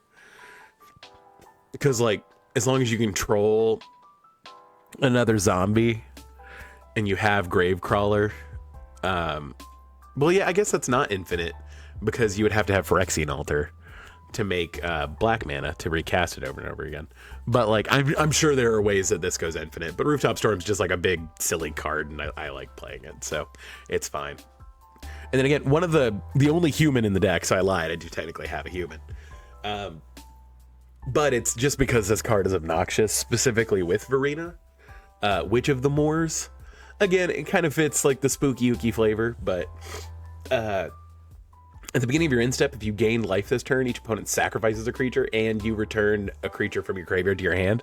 So like obviously with Verena, because whenever we attack with a zombie, we draw a card, discard a card, and gain a life, we're going to trigger this every turn. And like sometimes it is just very difficult for your opponents. I played a game last night where I had to sacrifice a creature every turn, and I lost that game because I just couldn't keep up with sacking a creature every turn. And so like just huge value. But yeah, so that's zombies.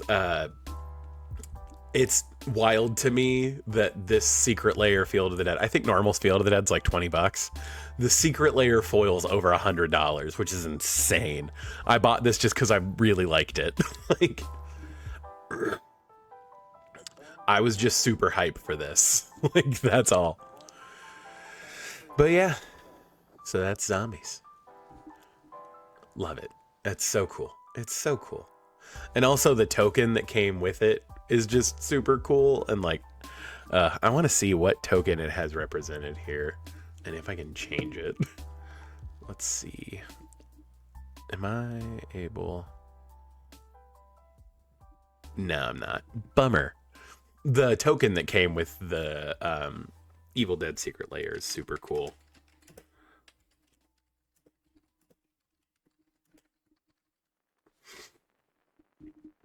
Wow, the token by itself is like $10. Yeah, let's see. Let's pull this up. Like, that's so cool. You will die like the others before you. One by one, we will take you. Cheryl, possessed. Love it. It's so cool. Like, it's so cool. Anyway. Let's see. So we are going back to, and we finished the mid-power section. So now we'll delve into like what I would consider like our higher power decks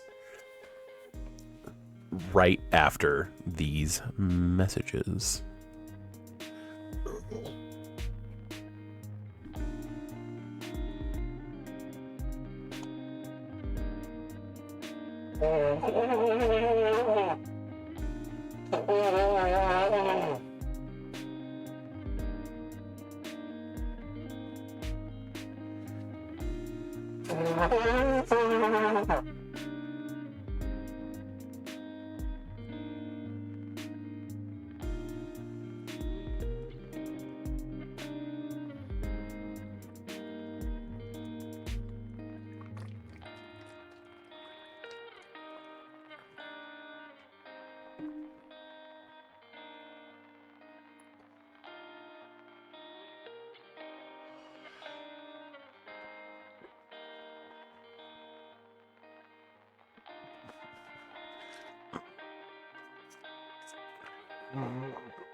And we're back. Sorry about that. So, the first deck is Boros. Brian Stoutarm. And again, I bought the Secret Lair for this at the same time as the Evil Dead one because Princess Bride is probably my favorite movie. So, this was made for me. So, I bought it. But I also already had Brian Stoutarm together, and I have a Sisay deck. So, those are both cards in that Secret Lair, so they went in here. But Andre the Giant on a Magic card just makes me smile anyway. But Brian Stoutarm, he has lifelink. He's a 4/4 Giant Warrior for 4 mana, and you pay a red, tap him, sacrifice another creature. He deals damage equal to the sacrificed creature's power to target player or planeswalker, and he has lifelink, so you gain the life back. Super obnoxious, super fun. This deck is really tuned. I think I won one game last night, and this was the deck I was playing when I won. because it is just wildly obnoxious, and it scales really well with the power level of the table. It can kind of take advantage of specific things. It's just a really strong, fun deck, and I wanted to build a Boros deck. Boros can't be consistent, I don't care what you say, is kind of a meme. And it was definitely more of a meme back in the day before they made red and white better. But, like, it was definitely a meme for a while. But, so let's get into it. Again, this actually is just a great card in general. It's a tapped dual land, so, like, whatever. But, obviously with Brian Stoutarm's ability, doubling a creature's power is huge.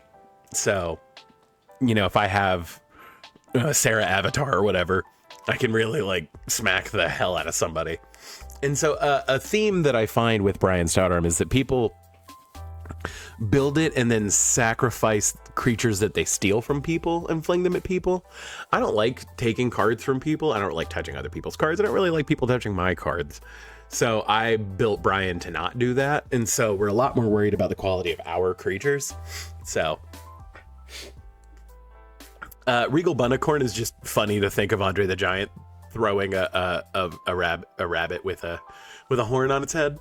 But I mean, again, often this card is just very big. So like, you know, I was threatening people last night with like 10-10s and 11-11s, and Regal Bunnicorn can be a 2-mana 10-10 pretty easily. So just super good. Sarah Ascendant is a very good card. Most of the time our life total is going to be above 30. So having a 6/6 you can just dome people with and then fling at somebody later is super good. Sarah Avatar and Soul of Eternity often just say you win the game. Or you can remove a player from the game. So obviously those are in here. Their power and toughness is each equal to your life total. So also with Brian, it says double your life total.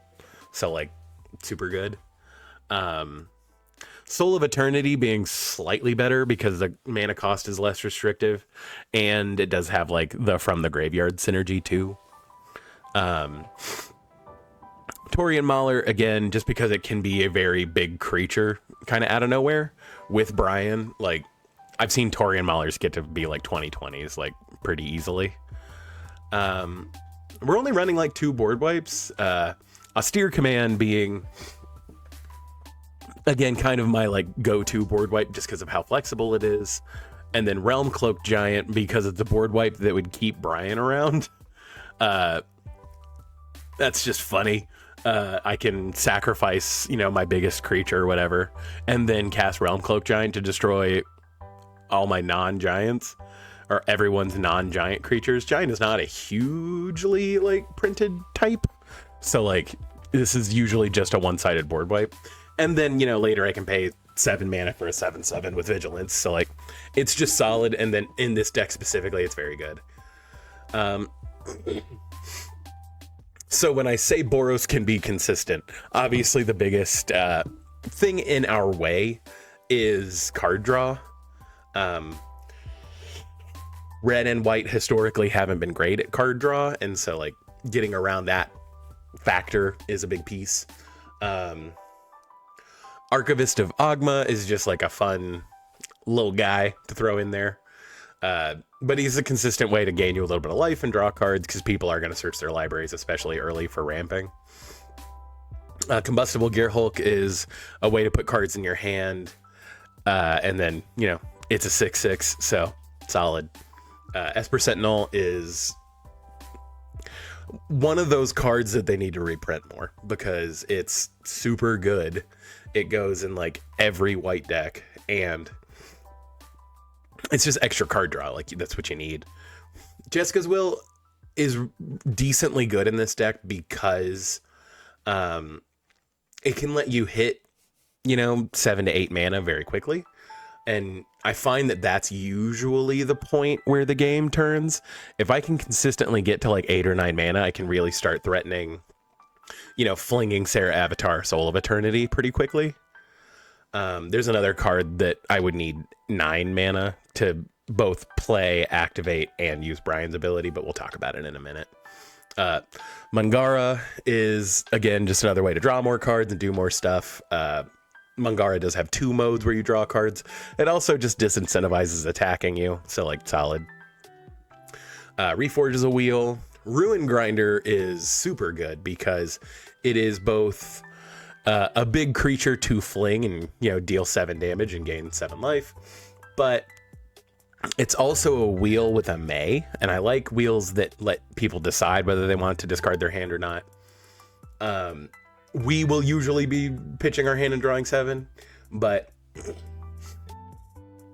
you know, worst case scenario, we can mountain cycle it early to be able to get it back and do other stuff. So I think Ruin Grinder is like a criminally underplayed card. I really love Ruin Grinder.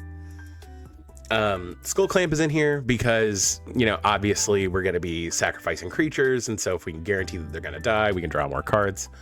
Valakut Awakening, again, I've talked about this card, like you can put it into play as a land if you need it, but sometimes you just need to not see the same 3 or 4 cards. And then Wheel of Misfortune, again, I like wheels where people can kind of choose whether they wheel or not, so. I've been putting Flare of Duplication in more decks just because, I do have the white flare in here too, and I used it to great effect in the game last night. It's just a really fun card. Flare of Duplication is oftentimes a counter spell. It can also counter people's, or it can also copy like people's extra turn spells. Because a lot of our creatures, we don't care if they die. Like, or we want them to die in some cases. Flare of Duplication is just super strong. Sneak Attack is also super strong in this deck. Because we are looking to put dudes out, and then most of the time we do want to fling them on the turn that we play them anyway. Sneak Attack also gives us that flexibility of giving our creatures flash, basically. There are a couple of creatures in here that, like, I'm fine with them dying the turn they come in, but it's better to have them come in on other people's turns for various reasons. So Tybalt's Trickery is super good. It's a red counter spell. People just don't expect it. Calamity Bear makes Brian's attacks doubled. Solid. It's also a giant. So, like, yeah, weirdly, I have like 4 giants in here. So, giant tribal, basically. Kazul's Fury is just another way to fling, but it's also a land in the back, so, like, upside. Quakebringer is annoying in a fun way. It makes it to where your opponents can't gain life, and then during your upkeep, deals 2 damage to everybody. But it also triggers if it's in your yard and you control your commander. So, like, super interesting. Just a really interesting, like, way to kind of spread around extra damage. And, like, it's probably going to be in your yard, and you're probably going to control your commander. So it's just, like, free damage. Terror of the Peaks, again, we're going to be playing we're going to have creatures entering the battlefield a lot, and then potentially dying, and then hopefully getting them back through various means. So Terror of the Peaks obviously does wonders in a deck like this. Balor is stupid and fun, and I love him. Obviously, whenever he swings, you do a bunch of obnoxious things. It can deal damage to people. It can make them draw cards and discard cards at random, which people don't like. It can make them sacrifice, like, non-token artifacts, which is strong. But, like, if you sneak attack Balor out, you get his trigger twice if you fling him. 2, it's just, like, all upside. So, like, it's a super interesting... I've never had a game where I played Balor and didn't feel good about it. So, like, I love Balor. I'm not entirely sure about the D&D lore of Balor. I thought Balor was a, like, specific demon, but I guess not, because he's not legendary. I'm not sure. I need to play Baldur's Gate more thoroughly. Ilharg the Razeboar, he is an interesting case, because, again, it lets you cheat your creatures out a little faster. He's admittedly kind of on the edge for this deck, where I'm like, do I keep him? Do I take him out? He's good. Like, I don't have anything bad to say about him per se. But, and also if you fling him, he does go back into your library, so you have the chance to play him later. Like, it's interesting. I'm not sure where I sit with him. I've definitely had him in my hand and he's done nothing. And I've had him in my hand and he's been great. So it's just kind of an in-between. Gray Host Reinforcements, depending on the decks you're playing against, like, I played this card last night and it was a 12/12, like, out of nowhere, which was awesome. Hoffrey Ghost Forge is another, like, super obnoxious way. And again, this card is kind of what won me the game last night. It was nuts. So whenever another non-token creature you control dies, exile it. If you do, create a token that's a copy of that creature, except it's a spirit in addition to its other types. And it has, when this creature leaves the battlefield, return the exiled card to your graveyard. Basically, with Brian, it lets you fling things multiple times, which is super good. But interestingly, in the way that I played it last night was it let me use Brian's ability twice. Because whenever you sack Brian, you send him to the yard and then exile it, and then you can choose to put him in the command zone, whatever. But then you have a hasty spirit copy of Brian, which is insane and like just super good. Also, it's funny that it gives spirits you control trample and haste, and then like Gray Host Reinforcements was a spirit, so it kind of became relevant last night. Super weird, but Hoffrey, like, every time I have played him, he has made a big difference in the game, so I'm probably keeping him around. Kozilek, again, sometimes you do just need to reshuffle your graveyard, and that's kind of what he's in here for. Honestly, like, I'm not against paying 10 for him, drawing 4 cards, and then being able to fling a 12/12 at somebody. That's just inherently strong. Mana lands, again, kind of what you expect. I did go hard and do these all, the Theros lands. I know that Brian Stoutarm is technically from Lorwyn, but like Giants feels synonymous with Theros to me. So either way, I like the aesthetics of these. And then, yeah, again, I do have a plateau. I know. And again, I love that this is like a solid third of the reason the price of this deck is so high.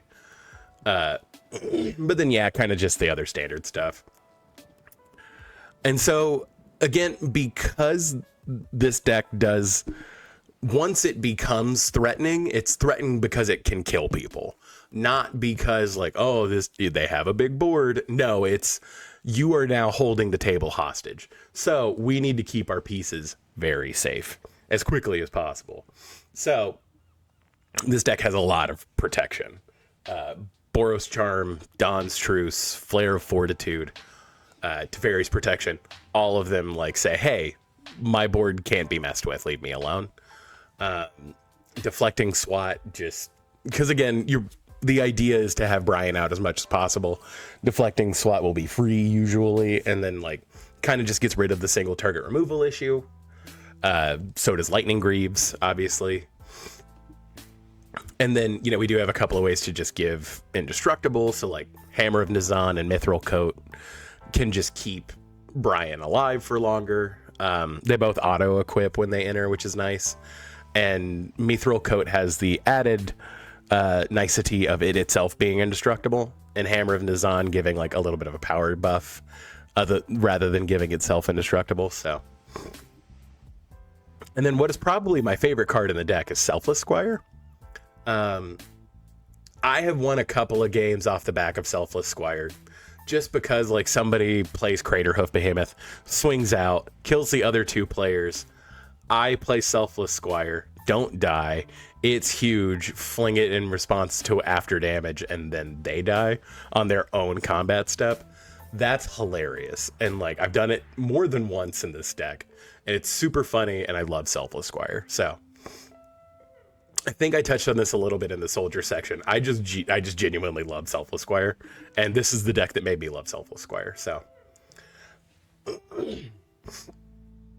So again, ramp's another big piece. Again, our commander's on 4, so we do want to run enough 2-drops to where we can reasonably cast him on turn 3. It's not as necessary in this deck because you kind of have to do the setup with Brian to make him a worthy payoff. But having a 4/4 for 4 with lifelink isn't bad either. So having a 4/4 for 4 with lifelink on turn 3 is just like good blocking. So like obviously like Arcane Signet, Boros Signet, Felwar Stone, Soul Ring, Wayfarer's Bauble, Talisman of Conviction. Those are all kind of the standards. Obviously in this deck I did have Dockside Extortionist, and I think I had a Mana Crypt in here too, but those are gone now, and that's fine. I believe I put in I think I put in Wayfarer's Bauble and Patriarch's Seal. Patriarch's Seal, obviously, this was a card that was like went really under the radar, and I remember seeing like, this card's like 50 cents. Why is this card 50 cents? And I bought a couple because I was like, this is really good, and I like creatures that have tap abilities that do stuff. So happy to see that people have recognized that this card is very good, and it's now like $2 or $3. But obviously it's a 3-mana rock that taps for mana, but you can also pay 1 to untap target legendary. So it gives you another fling from Brian. So like super strong. Deep Gnome Terramancer is just super good, especially if somebody at the table is playing green and searching for a bunch of lands and doing stuff. It also searches for a plains card rather than, you know, a basic. So like that's solid because we have a bunch of like dual typal things. I really do need to get an elegant parlor in here, but I only have one, and it's in Sheldon, so it'll be fine. Smothering Tithe is super good just in general. Solemn just because like 1 red to deal 2 damage, gain 2 life, and draw a card is pretty good. Treasonous Ogre, because we have the ability to like recoup most of our life total very quickly. Treasonous Ogre can turn a situation where you weren't gonna win into I've now killed the person who was the biggest threat, and now I am the captain. Like it's a really interesting and strong card. And then so just like generic removal, like I said, we run Generous Gift in every deck. Solitude is one of those cards where we will probably cast it for its evoke cost most of the time. But worst case scenario, you know, you do pay full cost for it. But it's also, you know, it comes in, somebody gains some life, but, you know, now you have a 3/2 with lifelink that you can fling at stuff. So, like, it does have that synergy, too. Plus stuff with, like, Hoffrey and everything. Like, if you evoke it, you exile a card from your hand, and then it goes to the yard, and then you get it back with Hoffrey, so you get to remove another thing. Really obnoxious. And then Archon of Justice, when it dies, you exile a permanent. So, like, any permanent. Archon of Justice is one of those cards where it was like, this just goes in Brian. This card's nuts. So, and so we do have a couple of ways just to do like obnoxious things. Like Kiki Jiki is obviously going to be very strong in a deck like this. Ortheon does a similar thing to Kiki Jiki, except sometimes it's just like, oh, I'm going to pay 9 mana and have 5 of these now, which is super crazy. Phyrexian Processor is the other card I was talking about. As it enters, you pay any amount of life, and then you pay 4 and tap it to make an XX black minion, where X was the life paid. So with Brian, you pay all the life, make a dude, fling it, and gain the life back. Excuse me. Whew, sorry. It's the turn of the seasons, y'all. Oof.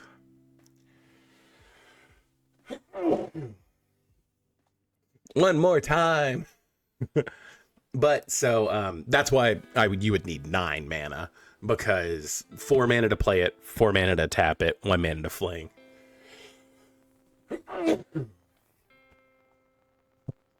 Okay, Lord, sorry. But basically, it lets you recoup the life that you paid for it immediately if you have 9 mana.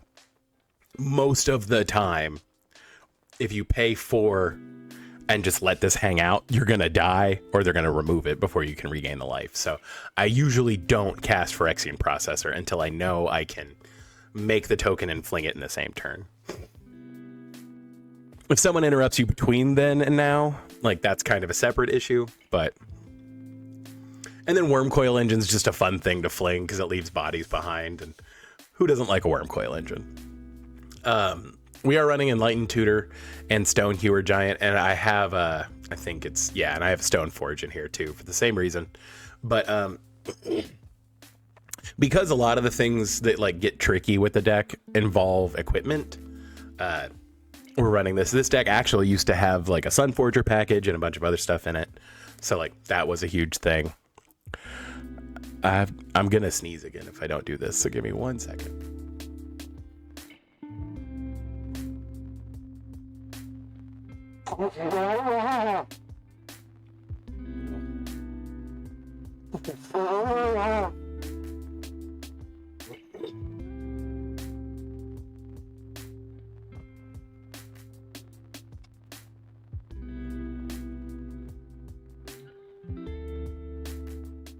Whew. Sorry, y'all. Man, it's the change of the seasons, man. It's rough. But so, like I said, Enlightened Tutor actually pulls a little bit of extra duty because it can pull us like some of the enchantments we need and that kind of thing. Stone Hewer Giant is really good, especially with the couple of ways we have to untap stuff, because it can let us get multiple equipments out, and it also like automatically attaches them, which is super good.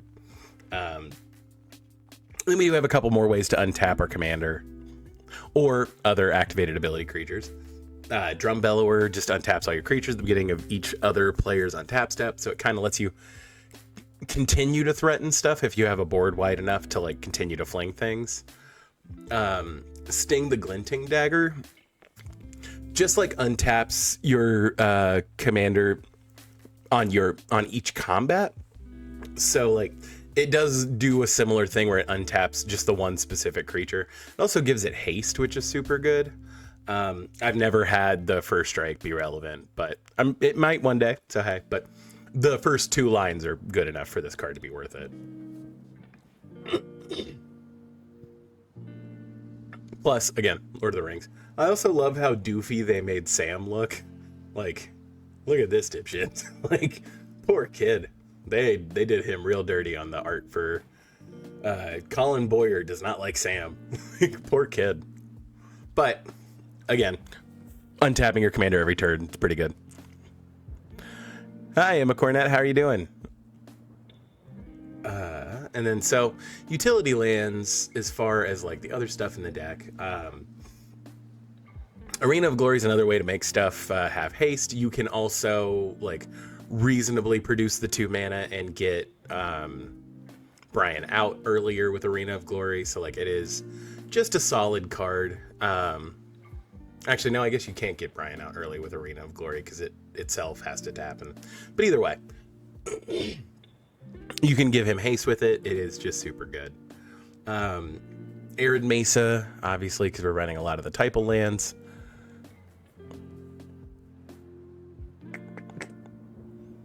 Has my mic been off this whole time?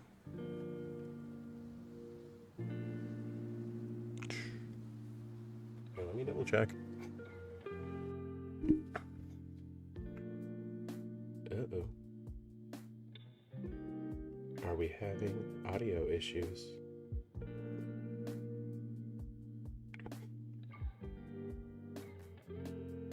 Double checking right now.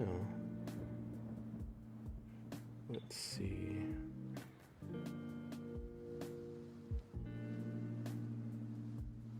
Okay, I'm double checking that my mic is working. Let's see. Okay, I'm double checking that my mic is working. Okay.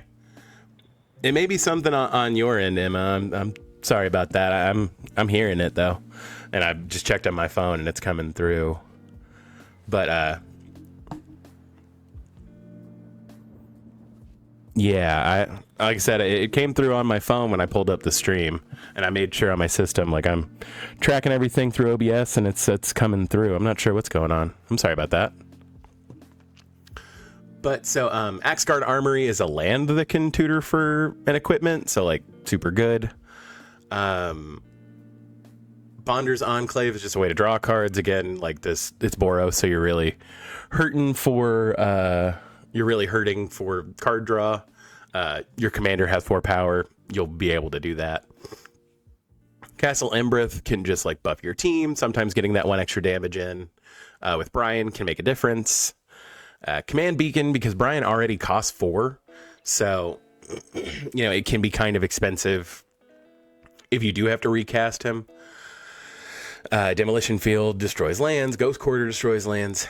I think I have both of those in here in this deck just because of how problematic cards like Glacial Chasm can be. But also, I don't like the utility land of it all isn't as big of a deal in this particular deck. So high market, people really want to steal Brian sometimes, and so like we have to keep that around. Myriad Landscape, again, ramp. Scavenger Grounds is just another way to, it's another axis to deal with graveyards, which we like.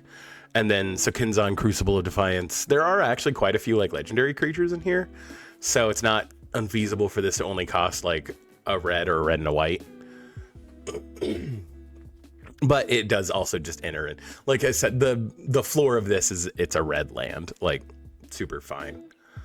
And then, like I said, we have a couple of just like value cards. Like I said, it is worthwhile having some of your creatures have flash, and that's mostly for like Archangel Avacyn. Obviously, if you can sneak attack in Archangel Avacyn in response to somebody trying to board wipe, like keeping your board safe is obnoxious, and doing it for 1 red is super strong. But also, she does just generally have flash, and so paying 5 for it's obviously worth it too if you have the mana up. It's just harder to keep 5 mana up than 1. Battle Angels of Tyr, because the Myriad copies do retain the mana, the power and toughness, obviously.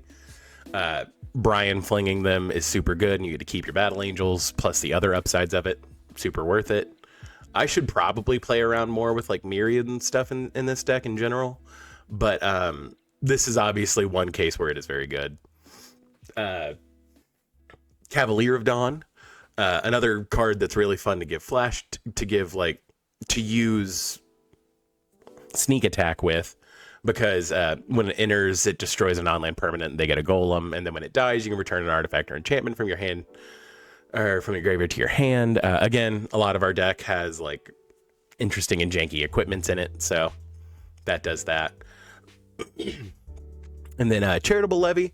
I think this deck has like 35 creatures in it, so like we are mostly a creature deck, and slowing down your opponents like in the early turns is super good.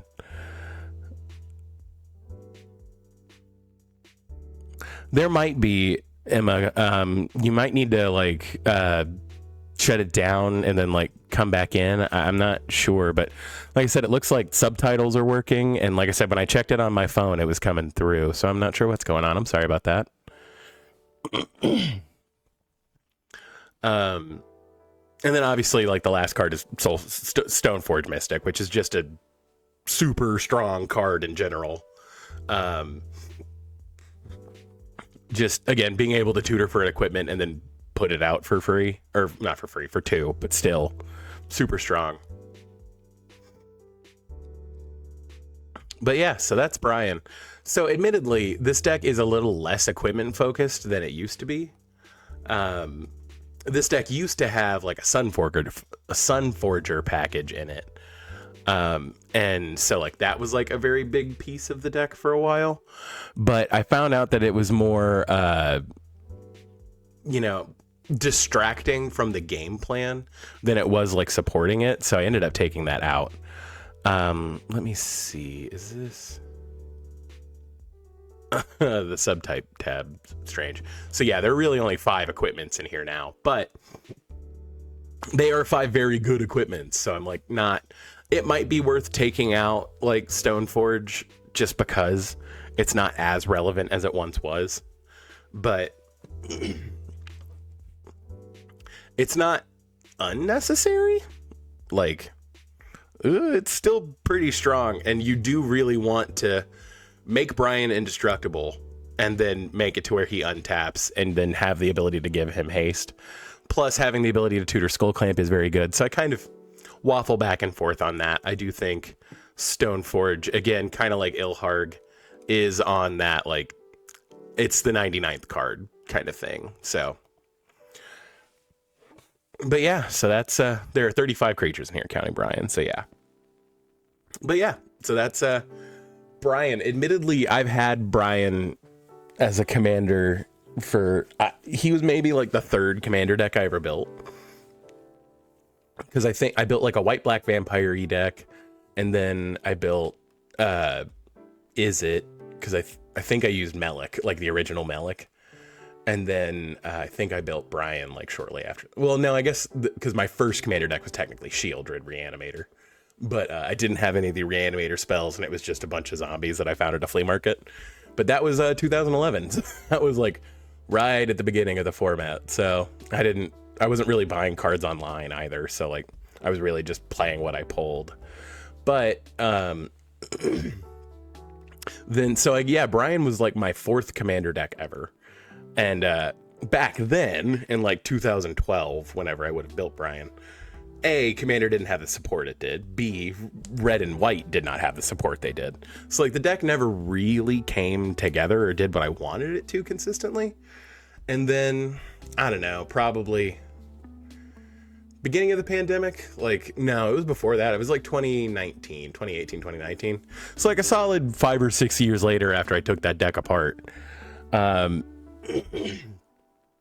rebuilt Brian again because they had made red and white a little more stable, a little bit more consistent. And now this is probably A, one of my most tuned decks, and B, one of my stronger decks. Like, I genuinely love Brian Stoutarm. It is one of my favorite commanders. And they did an alt art from one of my favorite movies with one of like the most iconic actors of all time on it. So like, this deck is very low on the chance I'm going to take it apart scale. I absolutely love Brian Stoutarm. So like, I don't think if I had to take apart all of my other decks and could only keep one, like Brian would at least be in the discussion. Okay. And so, admittedly, I think this is probably on the bottom end of like my overpowered decks. It is super strong because of what the commander is. And obviously it is a command, like the commander is the first sliver. And so people hear sliver deck and are like, oh God. And then they're like, oh God, you're playing the first sliver, arguably the strongest sliver commander. So yes, also, I mean, there are CDH decks that are the first sliver. So like, I totally get it. Like, it is super strong. That is not what this deck is. This deck is not that great. It is obnoxiously strong. I'm not downplaying it. Like, the first sliver has won as early as turn 5 before. It's super strong, but it's not consistently strong. That's the difference.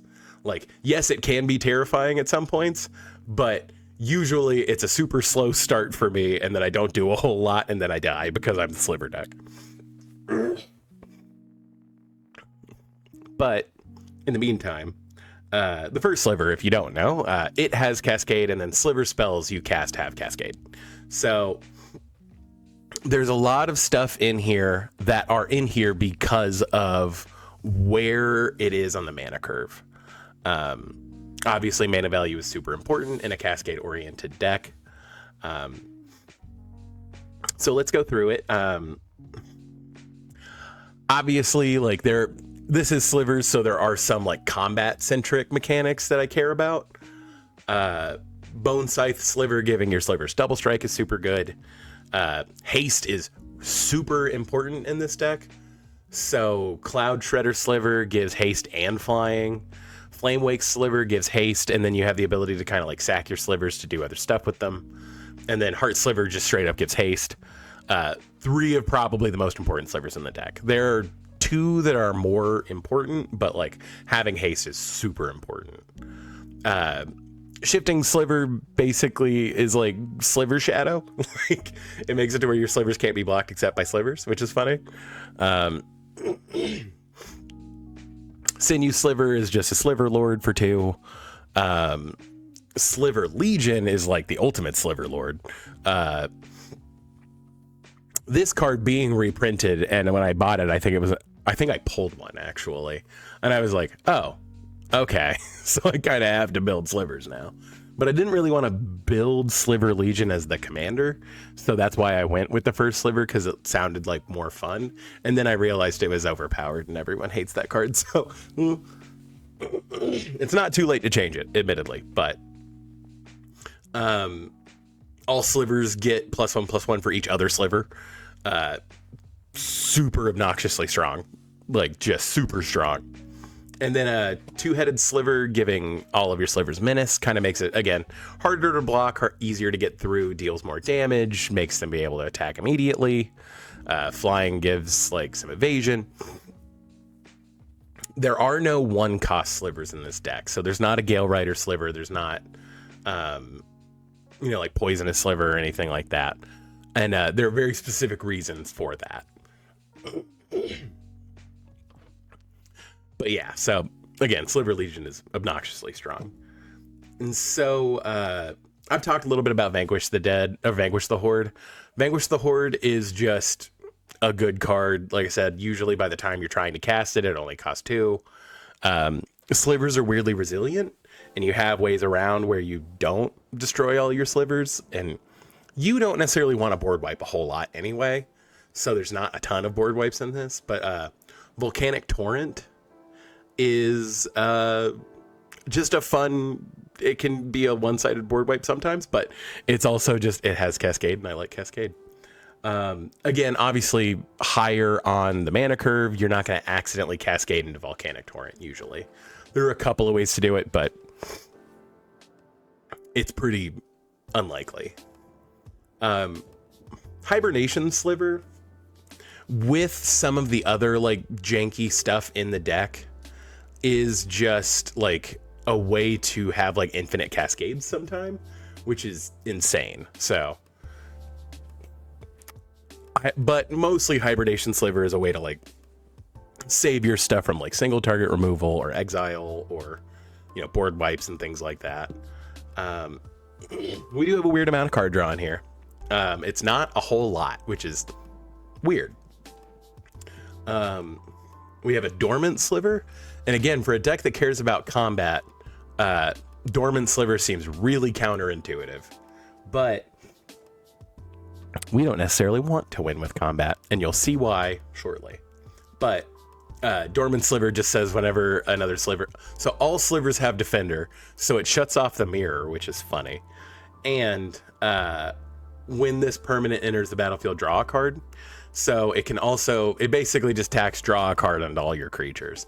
There are a few non-sliver creatures in here, so it will come to light more. But like I said, he's in here because he draws cards, and it's funny to watch people be like, what are you trying to do? And it's like, oh, you'll see. Ponder. Like I said, there aren't any 1-drop slivers in the deck. There are a few 1-drops that you do cascade into that do very specific things. And Ponder is one of them, because often you either cascaded past the thing you needed, so you need to shuffle, and then draw a card. So like it A, puts a card in your hand, B, you can set it up to where you know what you're going to cascade, or if you already cascaded something, it shuffles. So like Ponder is just that card where it's like, this serves so many purposes in what we're trying to do. Rishkar's our commander's a 7/7. Like, at worst, this is draw 7. Put a permanent into play. Seagate Restoration is another way to just draw several cards and have no maximum hand size, but it is a land on the back.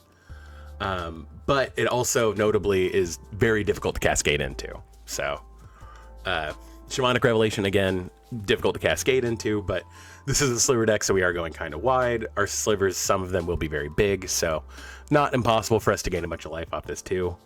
And then Time Reversal is intentionally placed, because like 5 mana is like... So 5 mana is the threshold of stuff that you can cascade into realistically with your slivers. I don't run any slivers that cost more than 5. There are a few cards in here that can cascade into Time Reversal, but like I'm not open to that. It's just that like in general, the mana curve of this is very specific, and I've had to take a lot of time to craft this to be the way it is. But we are running Apex Devastator because cascading 4 times is super funny. I do have ways to make this cascade 5 times, which makes me very happy. Tack another cascade onto it. Laugh maniacally. So both of our counter spells in here, the CMC is 5, or MV, mana value, whatever, is 5. Again, because we don't want to cascade into it. Force of Will, obviously, is an overpowered, obnoxiously strong card. It is a counter spell that you can play for free, but the converted mana cost kind of doesn't really come into it. But because it's 5, we're not going to accidentally cascade into it. Force of Denial is a counter spell with cascade, which is just funny. As far as like just general damage, Lava Belly Sliver, just makes it to where whenever your slivers come in, they deal a damage, you gain a life. And then Spiteful Sliver is slivers have whenever this creature is dealt damage, it deals that much damage to target player or planeswalker. So like if somebody wanted to try to like Blasphemous Act or something like that, this Spiteful Sliver basically says, okay, you die. Like just obnoxiously strong. Maelstrom Wanderer, again, very important to give our creatures haste, and cascading twice is super funny. Tooth and Nail. Sometimes we just need to find a couple specific creatures, and this also lets you play them for free. Again, it is a much higher mana cost, so like, again, odds are you're not going to cascade into this. But sometimes you do just need to find 2 creatures very specifically and then kill everyone with it. Like, it would not be unreasonable for me to get like Sliver Legion and then a haste granting Sliver with Tooth and Nail, and then just like bash everyone's head in and the game is over. So I am running Haunting Voyage over Patriarch Spitting in this deck. I don't know if that's necessarily correct. Again, because of where everything falls on the curve, we could probably get away with running Patriarch Spitting. But if I recall right, when I built the deck, I just didn't have Patriarch Spitting laying around, but I did have a Haunting Voyage, so that's why it's in here. But I do also like that Haunting Voyage isn't symmetrical. So like that is a plus, and it's not difficult for us to like foretell it early and then use it when it matters. So now is when it becomes painfully obvious what this deck is actually trying to do. As you'll see, gate.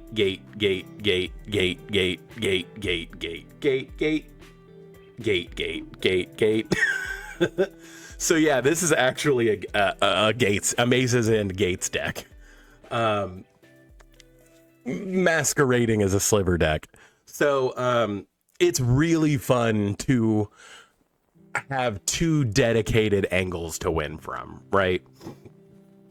Obviously, this is a slivers deck. So like it has kind of that inherent and threatening ability of slivers, but like I said, I have that one sliver that basically says slivers can't attack. So like it's very odd, and it's super funny, and like I said, it makes this deck much slower. So like I don't feel terrible about playing it with people, like in general, but sometimes it does just run away and the game is over very quickly.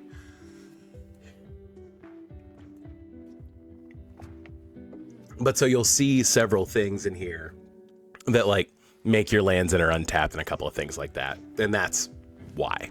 So like obviously Gond Gate being like the best. If you're going to tutor for a specific land, Gond Gate is probably the one you're tutoring for. because it makes your other gates enter untapped. But like we do have Cavern of Souls in here because obviously we want our slivers to not be countered. This is a true commander deck, kind of the way that Tom Bombadil is, where every card is different. Like there are no repeats. So the one of each basic I have are all the foil ones from Unsanctioned.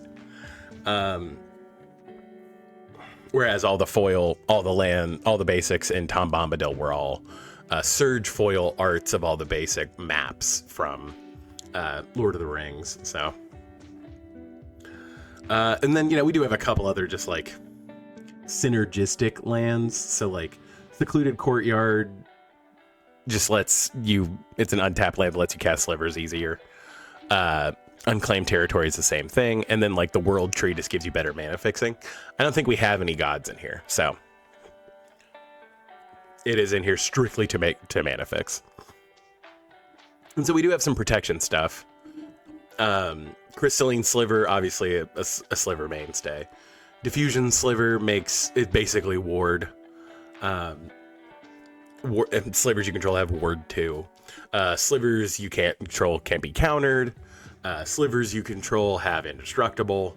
And then slivers have reach. So again, just ways to get around like being attacked a whole lot, ways around board wipes, ways around counter spells, ways around targeted removal.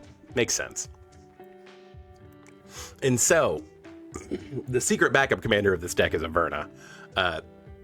Realistically, I think there is enough Cascade or enough support now for Averna where I could probably make this just a Teamer Gates deck. But I've already got the slivers together, so it's fine. But so when you cascade, you may put a land card from among the exiled cards onto the battlefield. Another reason why we don't want a ton of 1-drops is because if you cascade and fail to find, you basically search your whole library. But we don't necessarily want to fail to find.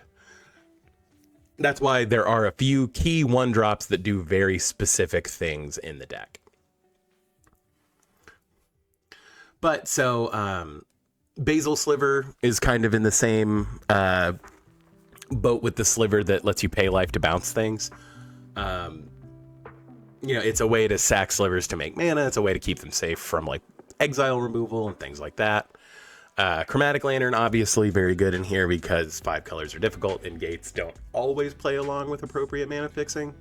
Circuitous Route lets you find gates. Dryad of the Leasing Groves lets you play extra lands and then makes your lands tap for whatever. Fabro Elder is, I should probably put a Bloom Tender in here too. But I didn't have a Bloom Tender on hand, so. But Fabro Elder obviously will tap for 5 most of the time. And will be a 5/5 with Vigilance most of the time. And then arguably the 2 most important slivers in the deck are Gemhide Sliver and Mana Weft Sliver. They let your slivers tap for mana. Again, the reason why haste is so important is because being able to tap your slivers for mana immediately is super good. And then we have like Hour of Promise, which again just lets us go get 2 gates. And then Reshape the Earth lets you go get 10 gates. If you have stuff that makes your lands enter untapped, you just win the game with Reshape the Earth most of the time. Sage of the Maze, Sage of the Maze. It's a dork that taps for mana, but it also lets you like use your gates to produce more mana, which is just super good and interesting. It can also make one of your lands relatively big creature, so like that can be useful too. 10th with Discovery, I don't think anyone will ever let you do. I don't think anyone's going to be like, oh, okay, I see what you're doing. You can definitely go get a land. Honestly, I'm fine paying 4 mana to get any kind of land. And so like that's why 10th with Discovery is in here. It's also hard to cascade into. 4 is like right on the line of being like easy to cascade into. So and then so as far as removal goes, again, similar thought. 4 is like right on the line of being difficult to cascade into. But again, it's something you can play for like low for like nothing. So super good. Harmonic sliver. I think I actually my harmonic sliver is in Italian, but it's a transmutante armonico. But slivers have whenever this creature comes into play, destroy target artifact or enchantment. It's another reason why we have like the pay life to bounce a sliver to your hand or sacrifice a sliver to add mana. Is sometimes you don't want to destroy target artifact or enchantment. So Harmonic Sliver actually becomes super good if one of your opponents has like an indestructible artifact, like one of the tap lands or like Darksteel Citadel or something like that, because it just means that like, cool, I can destroy anything annoying, but then if there's no target except my stuff, I can just target your indestructible thing. Necrotic Sliver basically makes all your slivers into sacrifice this creature Vindicate. So that's solid. And then Solitude, again, difficult to cascade into. And also, you know, you can play it for free by exiling a white card. There's not a ton of white stuff in this deck, admittedly. But, you know, it comes up enough to where, like, Solitude is actually just solid. Darkheart Sliver is another, like, option to sacrifice. Slivers, again, sometimes you do just need to sacrifice slivers to be able to get there. Mnemonic Sliver lets you pay mana to sack a sliver, but you draw a card, so like that is just a bonus. And then we do have a couple of like odd tutors in this deck. Beseech the Queen, because it is complicated to cascade into. I'm not even 100% sure what the converted mana cost to Beseech the Queen is. Mana value of Beseech the Queen.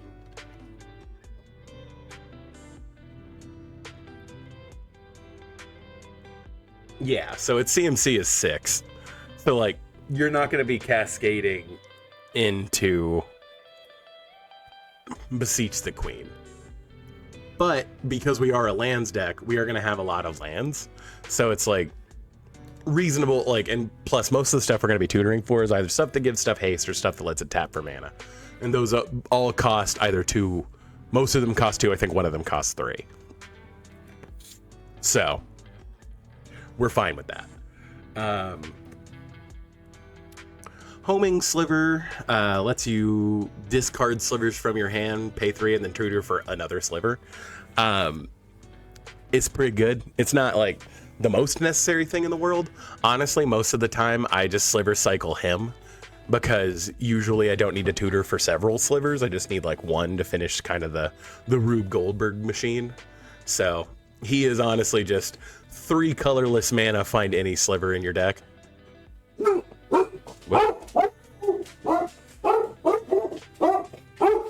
Whoa. Let's give it 1 second.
She was super nice. She wasn't glitchy. It was actually like. I thought it was the sweet Marietta telling us to cut our fucking grass. I mean, that doesn't need to happen, but whatever. I'm more worried about the inside of her house right now.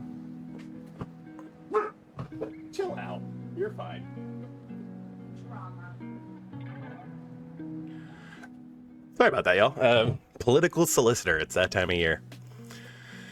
But yeah, so anyway, so Profane Tutor is super weird because it does cost 0 and it doesn't have a mana cost. Anything you play will cascade into Profane Tutor. This is like the only argument I can think of for playing like a 1 mana sliver, because you're guaranteed to cascade into Profane Tutor if you play it. Like I said, it might be worth it just because it'll basically turn any 1 mana sliver into also tutor your library. But the problem is that if you've already Profane Tutored and then you cast that 1-drop, you do nothing. So like that is the itch there, and why I've usually steered clear of that. I may be wrong about that. I would have to play test it and figure it out, but I haven't done that yet, obviously. So, and then obviously Sliver Overlord does also just say 3 mana, search your library for a sliver. So like Sliver Overlord is just better than homing Sliver in like every way. But Sliver Overlord also costs more mana. And also Sliver Overlord can let you gain control of another sliver. So if someone's playing Changelings, it's super funny. And so the card that goes infinite, if you look at it wrong, Intruder Alarm is nuts. And again, it's part of the reason why we have some of the cards in here that we do. Intruder Alarm is wildly strong. Because we have ways to give our creatures haste and tap for mana, Intruder Alarm with like a sack effect means as long as you can pay 2 mana, you can recast your commander over and over and over again. And if you happen to cascade into more slivers, you can like keep it's insane. So like Intruder Alarm is like the linchpin of the infinite combo in this deck. There is one other one, but that it requires the sack outlets and everything else, but there is like one other way to do it, but it is obnoxious. And so our utility lands shouldn't super shock you. Boseiju I run in everything. This is a true commander deck, so Field of the Dead, all of my lands are differently named, so just kind of incidental zombies. Heap Gate is a gate. Maze's End is our actual win con. 3, tap it, return Maze's End to its owner's hand, search your library for a gate card, put it on the battlefield, then shuffle your library. If you control 10 or more gates with different names, you win the game. Path of Ancestry, this is a gate. This is a sliver deck. It's tribal, so inherently we're playing it. Sliver Hive is a land for sliver decks, and then Basuba lets us copy lands. So, solid. And then we do kind of have a big value category, and that's because this deck is kind of obnoxious. But Amulet of Vigor, obviously, like untapping our lands when they enter. Again, depending on what you've got going on, Amulet of Vigor is basically how the game wins, and that's why there aren't a lot of other... This is why there's not a lot of stuff at 1, is because we want to guarantee that we get Amulet of Vigor out quickly. Arcane Adaptation and Maskwood Nexus are both in here to kind of serve the same purpose. We do have several non-sliver creatures in the deck, so inherently... You know, it is to our advantage to turn those creatures into slivers. It also basically says all non-sliver creatures you control also have Cascade with your commander. So, like, there's that to it, too. Maskwood Nexus does just have, like, the benefit of also making a 2/2 sliver if you have nothing else to do with your mana, which in this deck, you either are using all of your mana or you have way too much. Those are the 2 options, so... what is funny and is like synergistic with these 2 cards is Minsc and Boo Timeless Heroes. So making a hamster that is, you know, can be reasonably big. Also, like Minsc and Boo can give some of like, especially your taller slivers, like Trample or Haste, and like that's kind of nuts. But you can sack a creature and then have him deal damage to any target where X that creature's power. If the sacrificed creature was a hamster, draw X cards. So with Arcane Adaptation, it makes Boo into a sliver, so you can sacrifice it and then you have all of the benefits that you would get from it being a sliver, and you still have the ability to sacrifice it. But Maskwood Nexus makes every creature type, so you can now sacrifice anything to his ability and then draw those cards, which is super nuts. Minskin Boo in general is just like a fun, strong card, but with Maskwood Nexus or Arcane Adaptation, it becomes obnoxiously strong. So, just fun.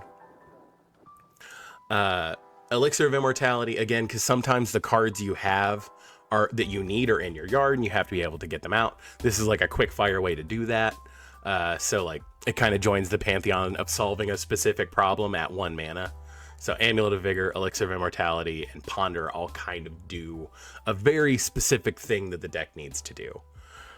But because assuming we have the first sliver out and we cast any sliver, will probably cascade until we get to the point where we're gonna find a 1-drop. So that's fine. Similarly, obviously, if we have whatever the suspend tutor was, Profane Tutor in our yard, we can get Elixir of Immortality, shovel it back in, and then we have the opportunity to Profane Tutor again. Again, I'm really debating back and forth whether it's worth putting 1-drop slivers in here. I do have a poisonous sliver, so like, and a foil one at that, so like it would fit in here very easily. It might actually be worth it to take Minskin Boo out just because it's not that synergistic. I just think it's super funny that I could make this hamster into a sliver. That aside. Morophon the Boundless is super stupid in this deck because, again, it's another way to go infinite, because we can return him to the battle. We can return our commander and then cast him for free, and then return our commander, cast him for free, return our like obnoxiously strong. Like so much so that I'm kind of tempted to put like a Cloudstone Curio in this deck. It's super nuts. But honestly, it just says that like most of our slivers cost functionally nothing, or like just generic mana. So like, I don't think there are any slivers that have a double cost. I actually need to go look through this deck and see if we might do that when we're done. And then Realm Walker is a sliver that lets you cast slivers off the top. Regal Sliver is a way to introduce Monarch, and I just like Monarch. Otherwise, it's a way to like beef your team for every sliver that enters. Sedge Sliver gives a buff, and then also lets you be able to regenerate stuff. And then Spelunking and Tiller Engine are both ways to have your lands enter untapped.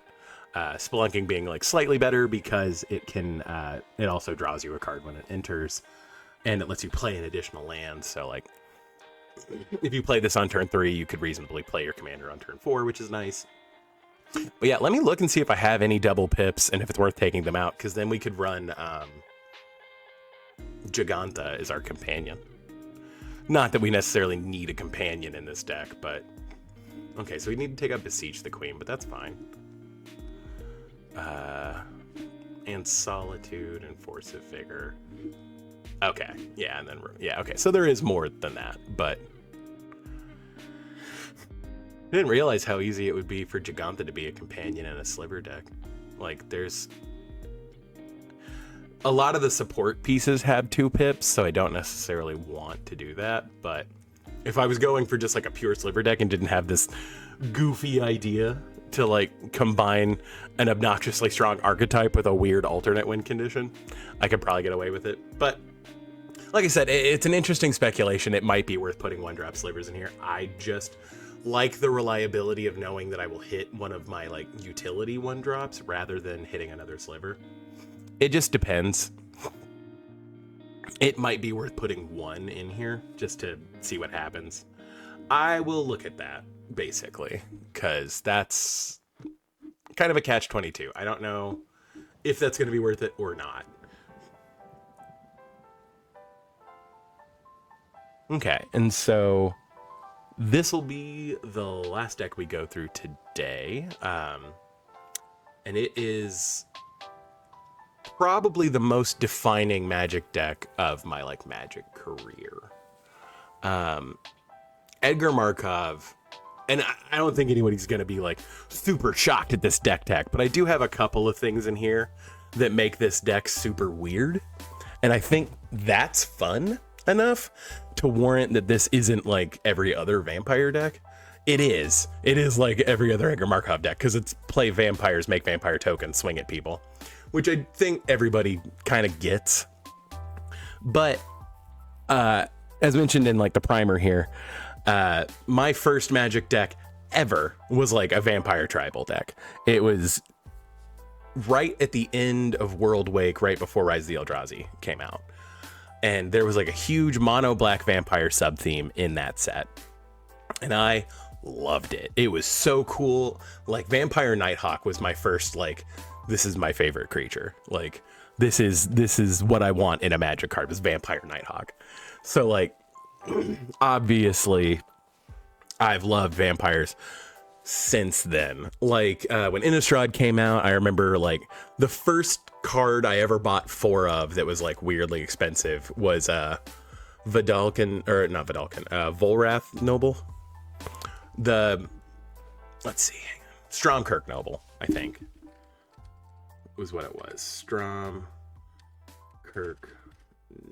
Noble. Yeah, this thing. It was just a 1/1 vampire for 1 that can't be blocked by humans, that gets bigger if it hits people.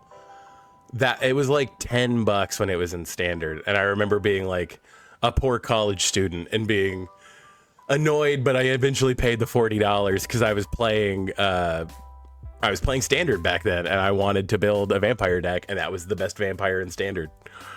And so like I have the first, like, so I played like Mirrodin.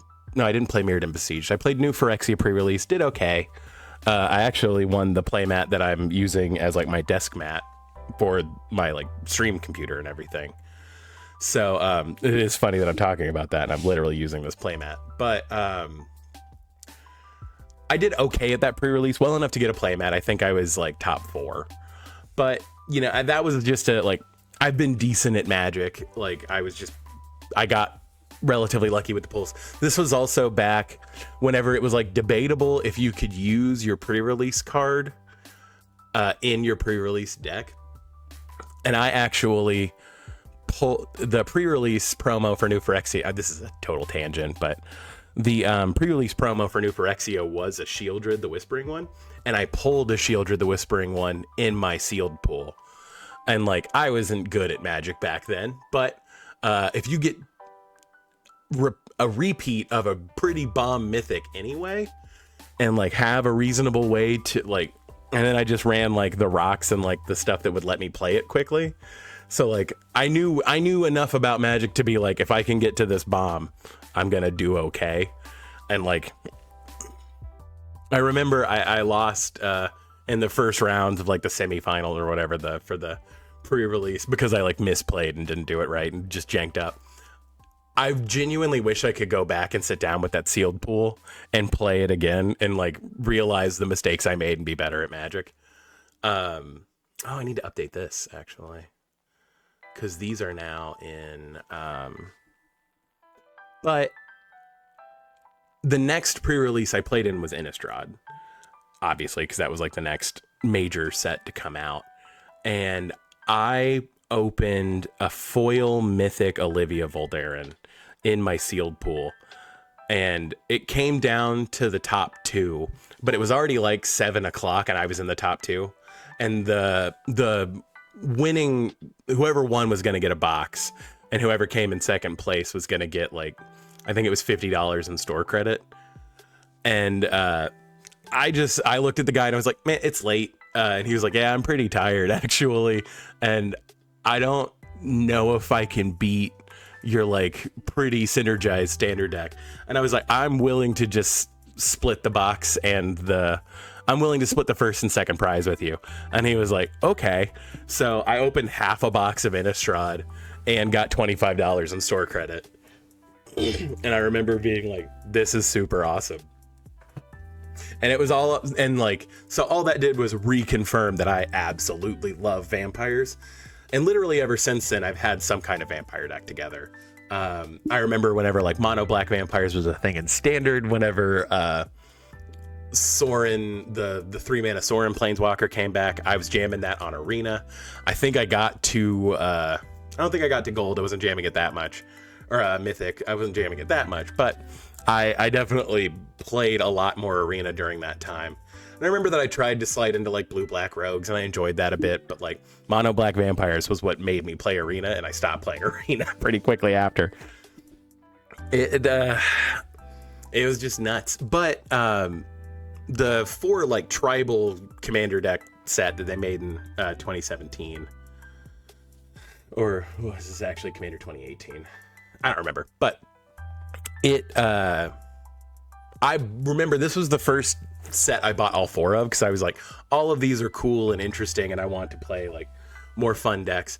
Edgar Markov is the only one I still have together, because Edgar Markov is a vampire, and Mardu vampire at that, and it's just super strong, and he's obnoxious and like ridiculous and just insane. So I'm keeping around Edgar, and I just genuinely love Edgar Markov. Ever since I started I had a mono black vampire deck with what's his name? Anawan the Ruined Sage for a while. And then I ended up changing that over to just straight up Olivia for a really long time.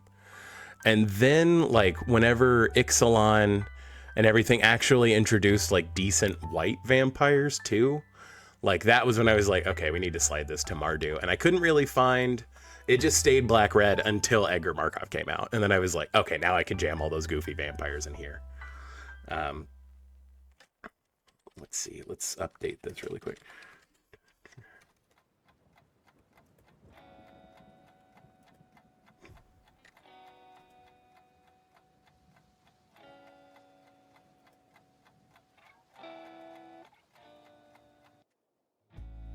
Art sleevers.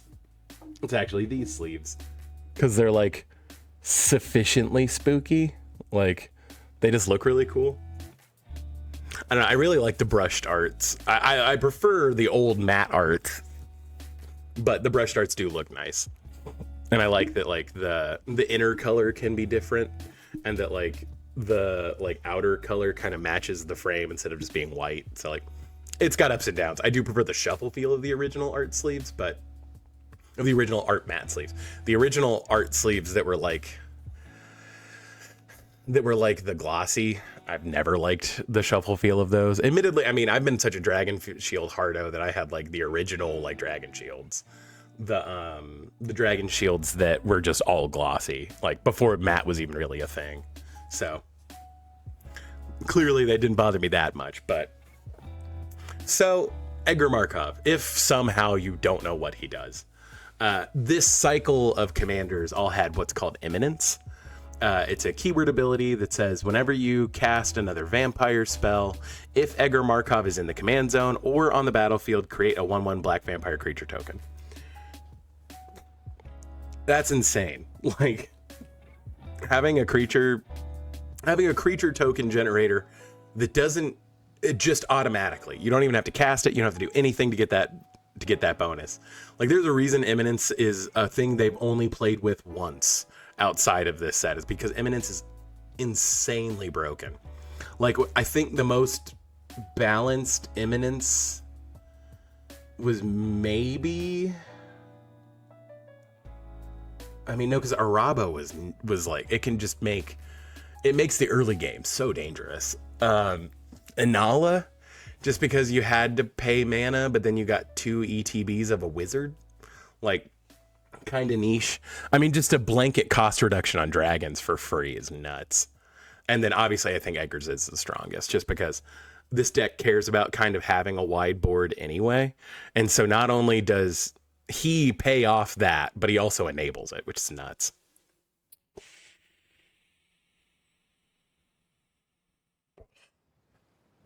But so, plus he also has First Dragon Haste, which is like just gravy on top of it. He's already nuts. But so this deck obviously has like, it's an aggro deck. The whole point is to put out a bunch of vampires and deal damage to people. So Markov Baron is just a vampire lord that you can cast for basically free, which is insane. Olivia mobilized for war. I did buy the secret layer and got this as a bonus card. I just really liked the black and white art, but she kind of gives you an ability to like give your vampires haste and other things. So that's just good. Strongcard Captain is just a lord that gives first strike for vampires, which is super good. Again, it's in that cycle with Immerwolf and Diregraph Captain, or whatever I don't think it's Diregraph Captain. I can't remember what the zombie one is. I know I looked at it an hour ago, but still. So, like I said, this deck does have some spice, and I think that's very fun. Olivia's Wrath is obviously just gonna be brutal for people. This deck is actually all vampires, so just a flat one-sided board wipe that gets around indestructible is nuts. Ruinous Ultimatum, we're in the colors for it. Destroy all non-land permanents your opponents control is super broken. We love one-sided board wipes. And then Warp World. So this deck doesn't run a ton of instants and sorceries. It doesn't have a whole lot of non-permanent cards. And because of the token generation from Edgar Markov, you are probably going to have way more permanents than everybody else anyway. So Warp World is crazy in this deck. Obviously, your actual vampires are going to be better than the 1/1 tokens anyway. And odds are you're going to get a lot of them off of a Warp World. So this is genuinely one of my favorite cards in this deck. It's silly. It makes a lot of the times people will just scoop because they don't want to deal with it. But in this deck, it's insanely strong because you're probably going to come out ahead because you had the most permanents on board when I cast it. But yeah, Warp World is nuts. It is very spicy, and I really love it in this deck. It's super funny. And so card draw is super relevant and necessary. Obviously, we have like Champion of Dusk that enters and you lose life equal to the number of vampires you control, draw that many cards. Falcon Wrath Pit Fighter, it's not hard to deal damage to our opponents, and like it does like pitch a card to draw two is very good. Florian Voldaren Scion is a vampire that gives you card selection. And I mean, it is basically card draw. You just have to be very careful. It forces you to play optimally because basically you need to go to combat or do whatever you're going to do to deal damage to people and then leave mana up so that you can cast the thing with Florian. So it does take some thinky. So Icon of Ancestry gives obviously your vampires a buff, but then also lets you like find vampires. The density of vampires in this deck is like very high, so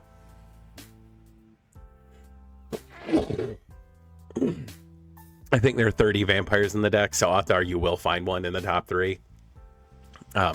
Necropotence is Necropotence. It's obviously a super strong card. Again, most of the time it is you will refill your hand once and then nobody will let you keep Necropotence around. Phyrexian Arena is obviously in a deck like this. Reforge the Soul is just more wheels. Skull Clamp, as I've said several times, if you're running a deck that makes 1/1s, run Skull Clamp. Twilight Prophet's another vampire that gives you like an extra card each turn, but it does kind of have that extra benefit of dealing the damage and gaining the life. Admittedly, our deck is pretty low to the ground, but just like a pingy bit of damage and then you get to draw an extra card is very good. And then Vanquisher's Banner because this is a tribal deck. We are running Urza's Incubator. Like I said, this deck is pretty low to the ground, but there are quite a bit of generic costs, so like any cost reduction would be nice. And so we do have a couple ways to just deal blanket damage. Blood Artist is also in here just to kind of like disincentivize board wipes. Creeping Bloodsucker is obnoxious and just guarantees you deal a little bit of damage, gain a little bit of life every turn. Malakir Bloodwitch is straight up a win con in this deck. Like I said, if you do that and Warp World and get Malakir Bloodwitch, it's possible that you're just like doming everybody for 15 on top of your Warp World, which is nuts. And then there's my baby girl. Unfortunately, this is not the foil I pulled. I was dumb and traded it at one point, and I'm very sad, but it's how it is. Also, is she like pinching her skirt, or is I genuinely do believe that Olivia is a Fuda, because like there's her feet, and then whatever this is. But again, obviously Olivia is very strong. It's a way to deal damage to creatures. If you can give her Death Touch, it's even stupider. And then if you don't have Death Touch, you can gain control of the creatures you deal damage to. So it is just obnoxious and strong. Sanctum Seeker, again, is often just a win con in this deck. It just guarantees some damage is going to get through. There is a lot of life gain in here that matters, and so you can make your opponents lose life. And there are synergies in here that, like, I think I do still have Exquisite Blood in here. I can't remember. I'd have to go look. But obviously, like, Veto and Exquisite Blood would just go infinite. And then Voldaren Epicure is actually just, like, again, a sneaky way to get extra damage through. It's a way to put a vampire out on turn 1 and then be able to make a token and start that ball rolling. So we do have a couple ways to get things for free. Descendant's Fury, again, like I said, we're very willing to trade in a 1/1 vampire that got through for a better vampire out of our deck. And then Streffen, we do have some blood synergies, so it's like not unreasonable to sacrifice 2 bloods and just put a vampire out for free. And again, we are aiming to deal damage to everybody relatively every turn, so like we are going to make bloods with his ability. So Bringer of the Last Gift, again, is living death on a vampire, so like obviously has good synergies here. It's great to cast after a board wipe just to like put your whole board back out. Patriarch Spitting, again, it's a tribal deck. We don't necessarily care about everyone else getting their stuff back too, like whatever. And so again, I need to go in and change these, but Captivating Vampire is the most obnoxious lord in the entire game because we are definitely going to have 5 vampires. Like it's like we only have to cast 3 vampires to have 6 vampires to be able to tap Captivating Vampire and gain control of stuff. Genuinely one of the most obnoxious cards ever printed, in my opinion.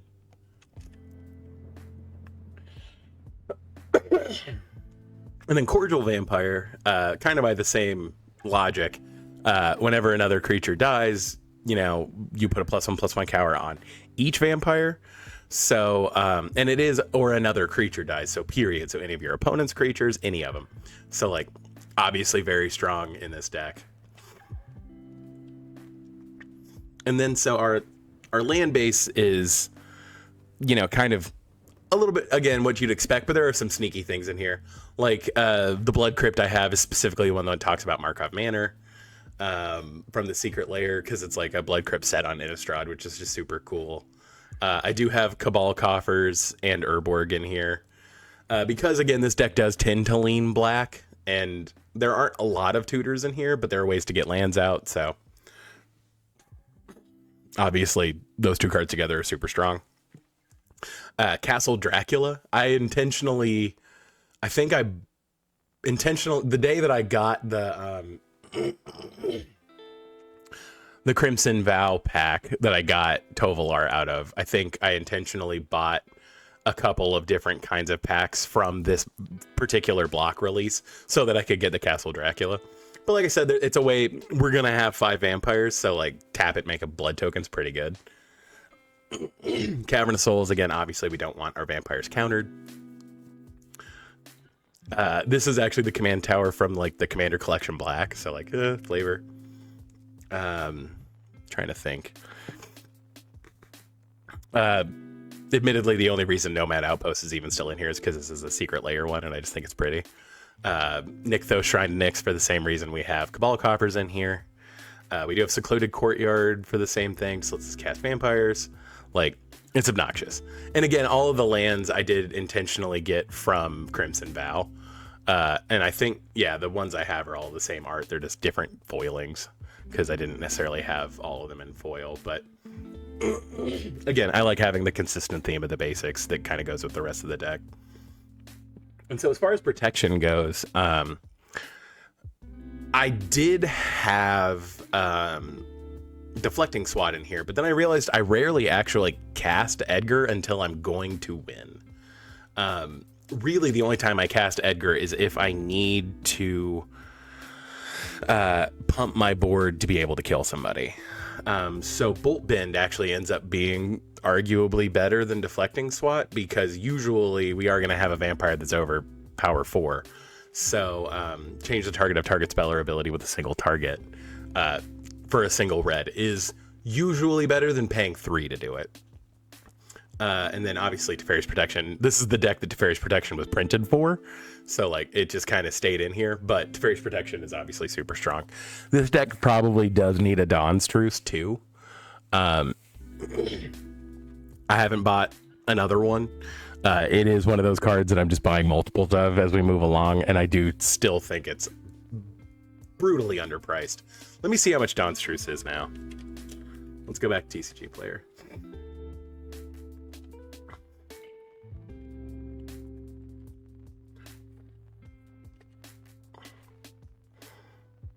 Yeah, like, how is it still this low? This is nuts. Like, I don't understand how this card is this inexpensive. Like I said, I mean, if you go look at, like, the price history of Heroic Intervention, it was nothing for a very long time, and then it was super expensive out of nowhere, and I think Dawn's Truce is heading on that same trajectory. And so we're actually a little low on the ramp category. Just because, again, this deck is pretty low to the ground. We do have some, like, slightly more expensive stuff, but, like, since we're not, like, ramping to try to get our commander out as quickly as possible, it's not as relevant. But, so, like, we have Arcane Signet, Felwar Stone, Soul Ring, Sword of the Animus, because this is an aggro deck, the Talismans. I don't have, Talisman of Conviction, I think, is the red-white one, because this deck leans so black heavy. It might be worth putting it in here. I just don't think I had another one. But, you know, it also might be worth putting the Signets in here too, but, like, I haven't noticed too much. And, like, again, this deck leans very heavy black, so it's not as necessary. With how low to the ground this deck is, like, the ramp isn't super important. But, cards that made, again, Patchwork Banner, enters named Vampire. It's just a Lord, and then it's a 3-mana rock, so, like, solid. But a deck that a card that really put this deck up a level is Master of Dark Rites. This card is nuts. Like, I don't know what they were thinking when they made it. But, like, you can cast this on turn 1, and then you already have a creature to tap and sack to add 3/4 because of Edgar, which is just insane. Like, what were they thinking? Very happy this card got printed. And so we do have a decent amount of removal because vampires need removal. But I did try to get, like, specific arts on some of these. So, like, the Anguished Unmaking is the original printing, but it is the original foil because I'm crazy. But it has, like, flavor text that talks about Sorin. Aura of Silence I do have in here just because we don't have a ton of artifacts or enchantments in the deck anyway. So it's not, I mean, well, and it's not symmetrical because it's your opponents anyway. But we don't want our opponents to have, like, propagandas or ghostly prisons, things like that. And this makes it harder to do that, and also becomes removal so that when they do eventually cast it. So, like, Aura of Silence is in here for a very specific reason.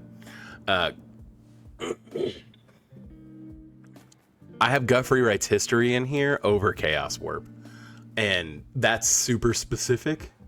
I didn't feel like this deck needed Chaos Warp because it could run Anguished Unmaking and, you know, the other couple that we'll talk about in a second. But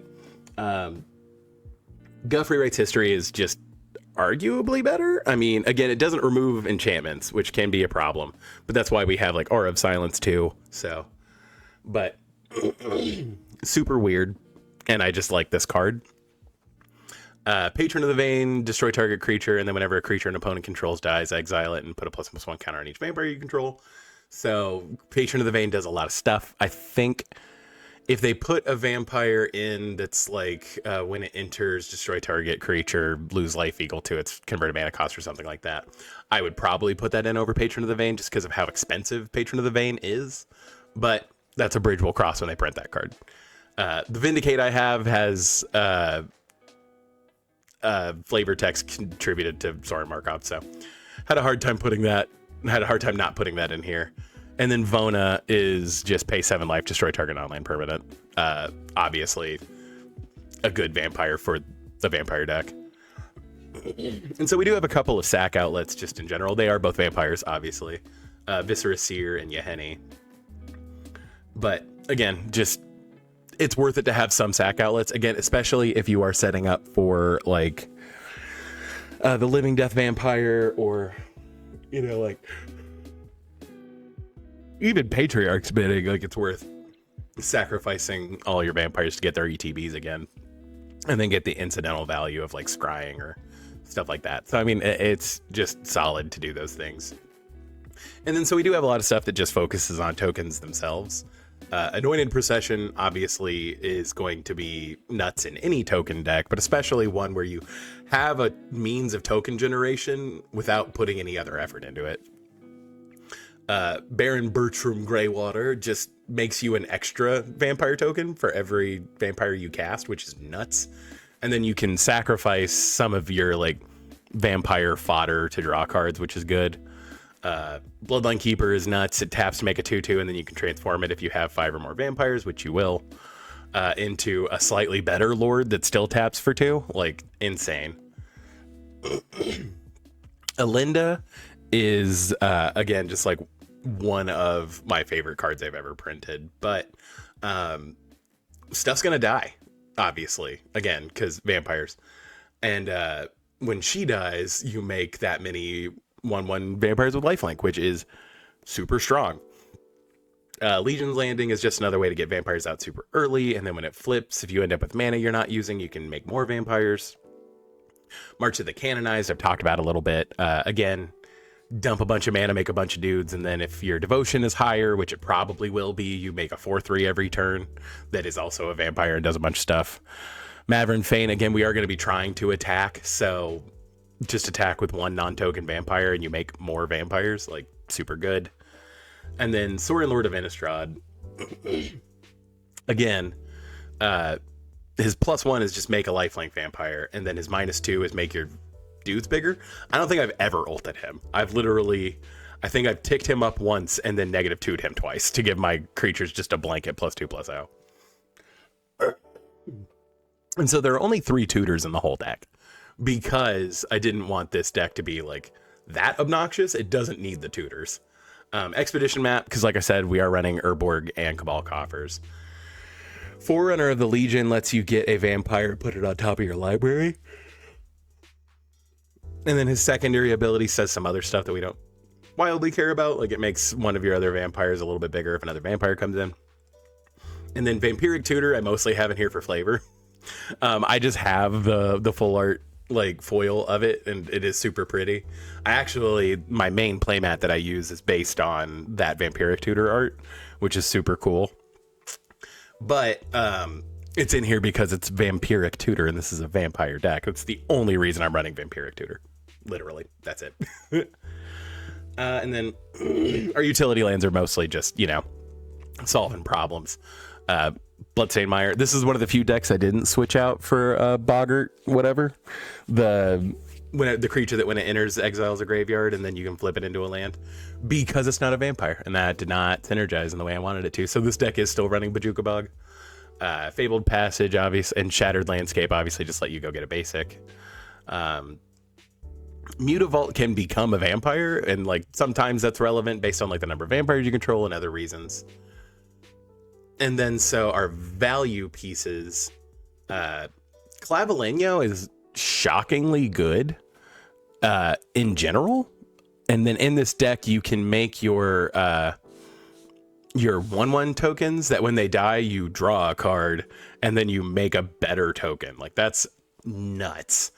And again, you're going to be slinging your 1/1s around because you don't care if they die because of all the other synergies you have about vampires dying. So this is just a fun way to make sure that you get extra value out of that. Sorin Grim Nemesis obviously is nuts. Like, again, dealing that just kind of incremental damage. And then sometimes it's just, I have to deal with a problem and I'd like to gain some life. Or, you know, making X 1/1s with lifelink, where X is the highest life total among all players, is nuts. Because, especially in Commander, it's not unreasonable for that number to be like, you know, anywhere from 20 to 500. So like, that's just insane. Don't get me wrong, someone could Rakdos Charm you out of nowhere and kill you, but it's still fun. And then Sorin, Imperious Bloodlord. This is the card that made mono black vampires viable in standard. It's just super good. Sometimes making a vampire a little bit bigger and then giving it 2 keywords every turn is super good. The second part is removal, basically, but honestly, I don't like using the -3 as much in this deck because you don't get the cast trigger. But, I mean, it's still a very valid option in this deck. And then Whip of Erebos, just because sometimes we need the lifelink to push stuff through. Lifelink, like blanket lifelink, is super strong. I don't think anybody is going to argue against that. Sometimes it is just worth, like, oh, my creature's going to get exiled, but, like, whatever. I would rather get the ETB and have another dude to be able to do a thing. Like, you will totally Whip of Erebos.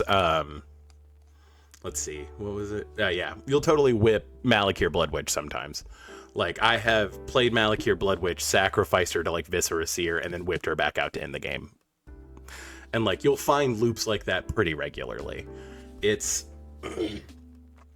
Vampires are really obnoxious. And like I said, this deck doesn't even really need tutors. It's just strong because it creates such a big board presence so quickly. And it rebuilds from board wipes really quickly. And it's so good. And like, I love vampires anyway. It's just a weird aggro token deck. And it gets out of hand. And it's just super obnoxious and fun. And I just absolutely adore this deck. It's ridiculous. And like I said, it's obnoxious. And it's just really strong. And it's really resilient, and that's why it's strong. So, again, this is super low on the tiers of stuff that I'm probably never going to take apart. Unless they print a more interesting red, white, black vampire commander, I can't imagine not having Edgar as the commander too. Like, they technically printed the newest Olivia, like, cares about committing crimes. And I was like, I could switch over, but then I'd have to take out so much. I'd have to add in so much, like, single target removal or, like, things that make stuff target stuff. And, like, it just wasn't worth it. Like, Edgar is just the best vampire commander. Like, he is. And that's how it is. Like, it's so insane that, like, this deck happened the way that it did. I'm trying to think of how much I still have in here from the original pre-con. Let's go for set. Okay, yeah. 10 cards from the original pre-con are still in here. And actually, I don't know if Sword of the Animist was in this deck, to be honest. So, 9, tentative 10. Actually, Skullclan may not have been in this deck either. I don't know. But not a lot. Everything else has either been upgraded to prettier printings or, swapped out to be a more obnoxiously strong card. Like, it's, like I said, this is just one of my favorite decks. I love, like, vampires anyway, like, in lore and history and that kind of stuff. And so it was just a no-brainer. I have always had a vampire deck. I will probably always have a vampire deck as long as I'm playing Magic. So, and the off chance you hadn't noticed, vampires are my favorite tribe in Magic, and I don't see that changing. So, but so that's gonna do it for today. Thanks for bearing with me. I know I had a couple times where I had to be right back a couple times because of weird stuff. But if you enjoyed it, feel free to follow and join chat and everything. I am gonna go live tomorrow, and we'll be playing more of the Dark Souls randomizer. I had a lot of fun doing that last week, so we're gonna keep trucking with it. I'm also still playing Stardew on Thursdays. Sorry about this most recent Thursday. I was kind of out of it just because I was tired. But like I said, the weeks where I have the following day off always kind of flow a little better for me. So that's going to be a hoot and a half. But, and then next week we'll do the last video for this, because we've got 6 more. We've got Judith, Junji, Kaikar, Metamai, Sisei, and Titania. And then that'll be all of my commander decks at the moment. Hey, Sophia Anderson, how you doing?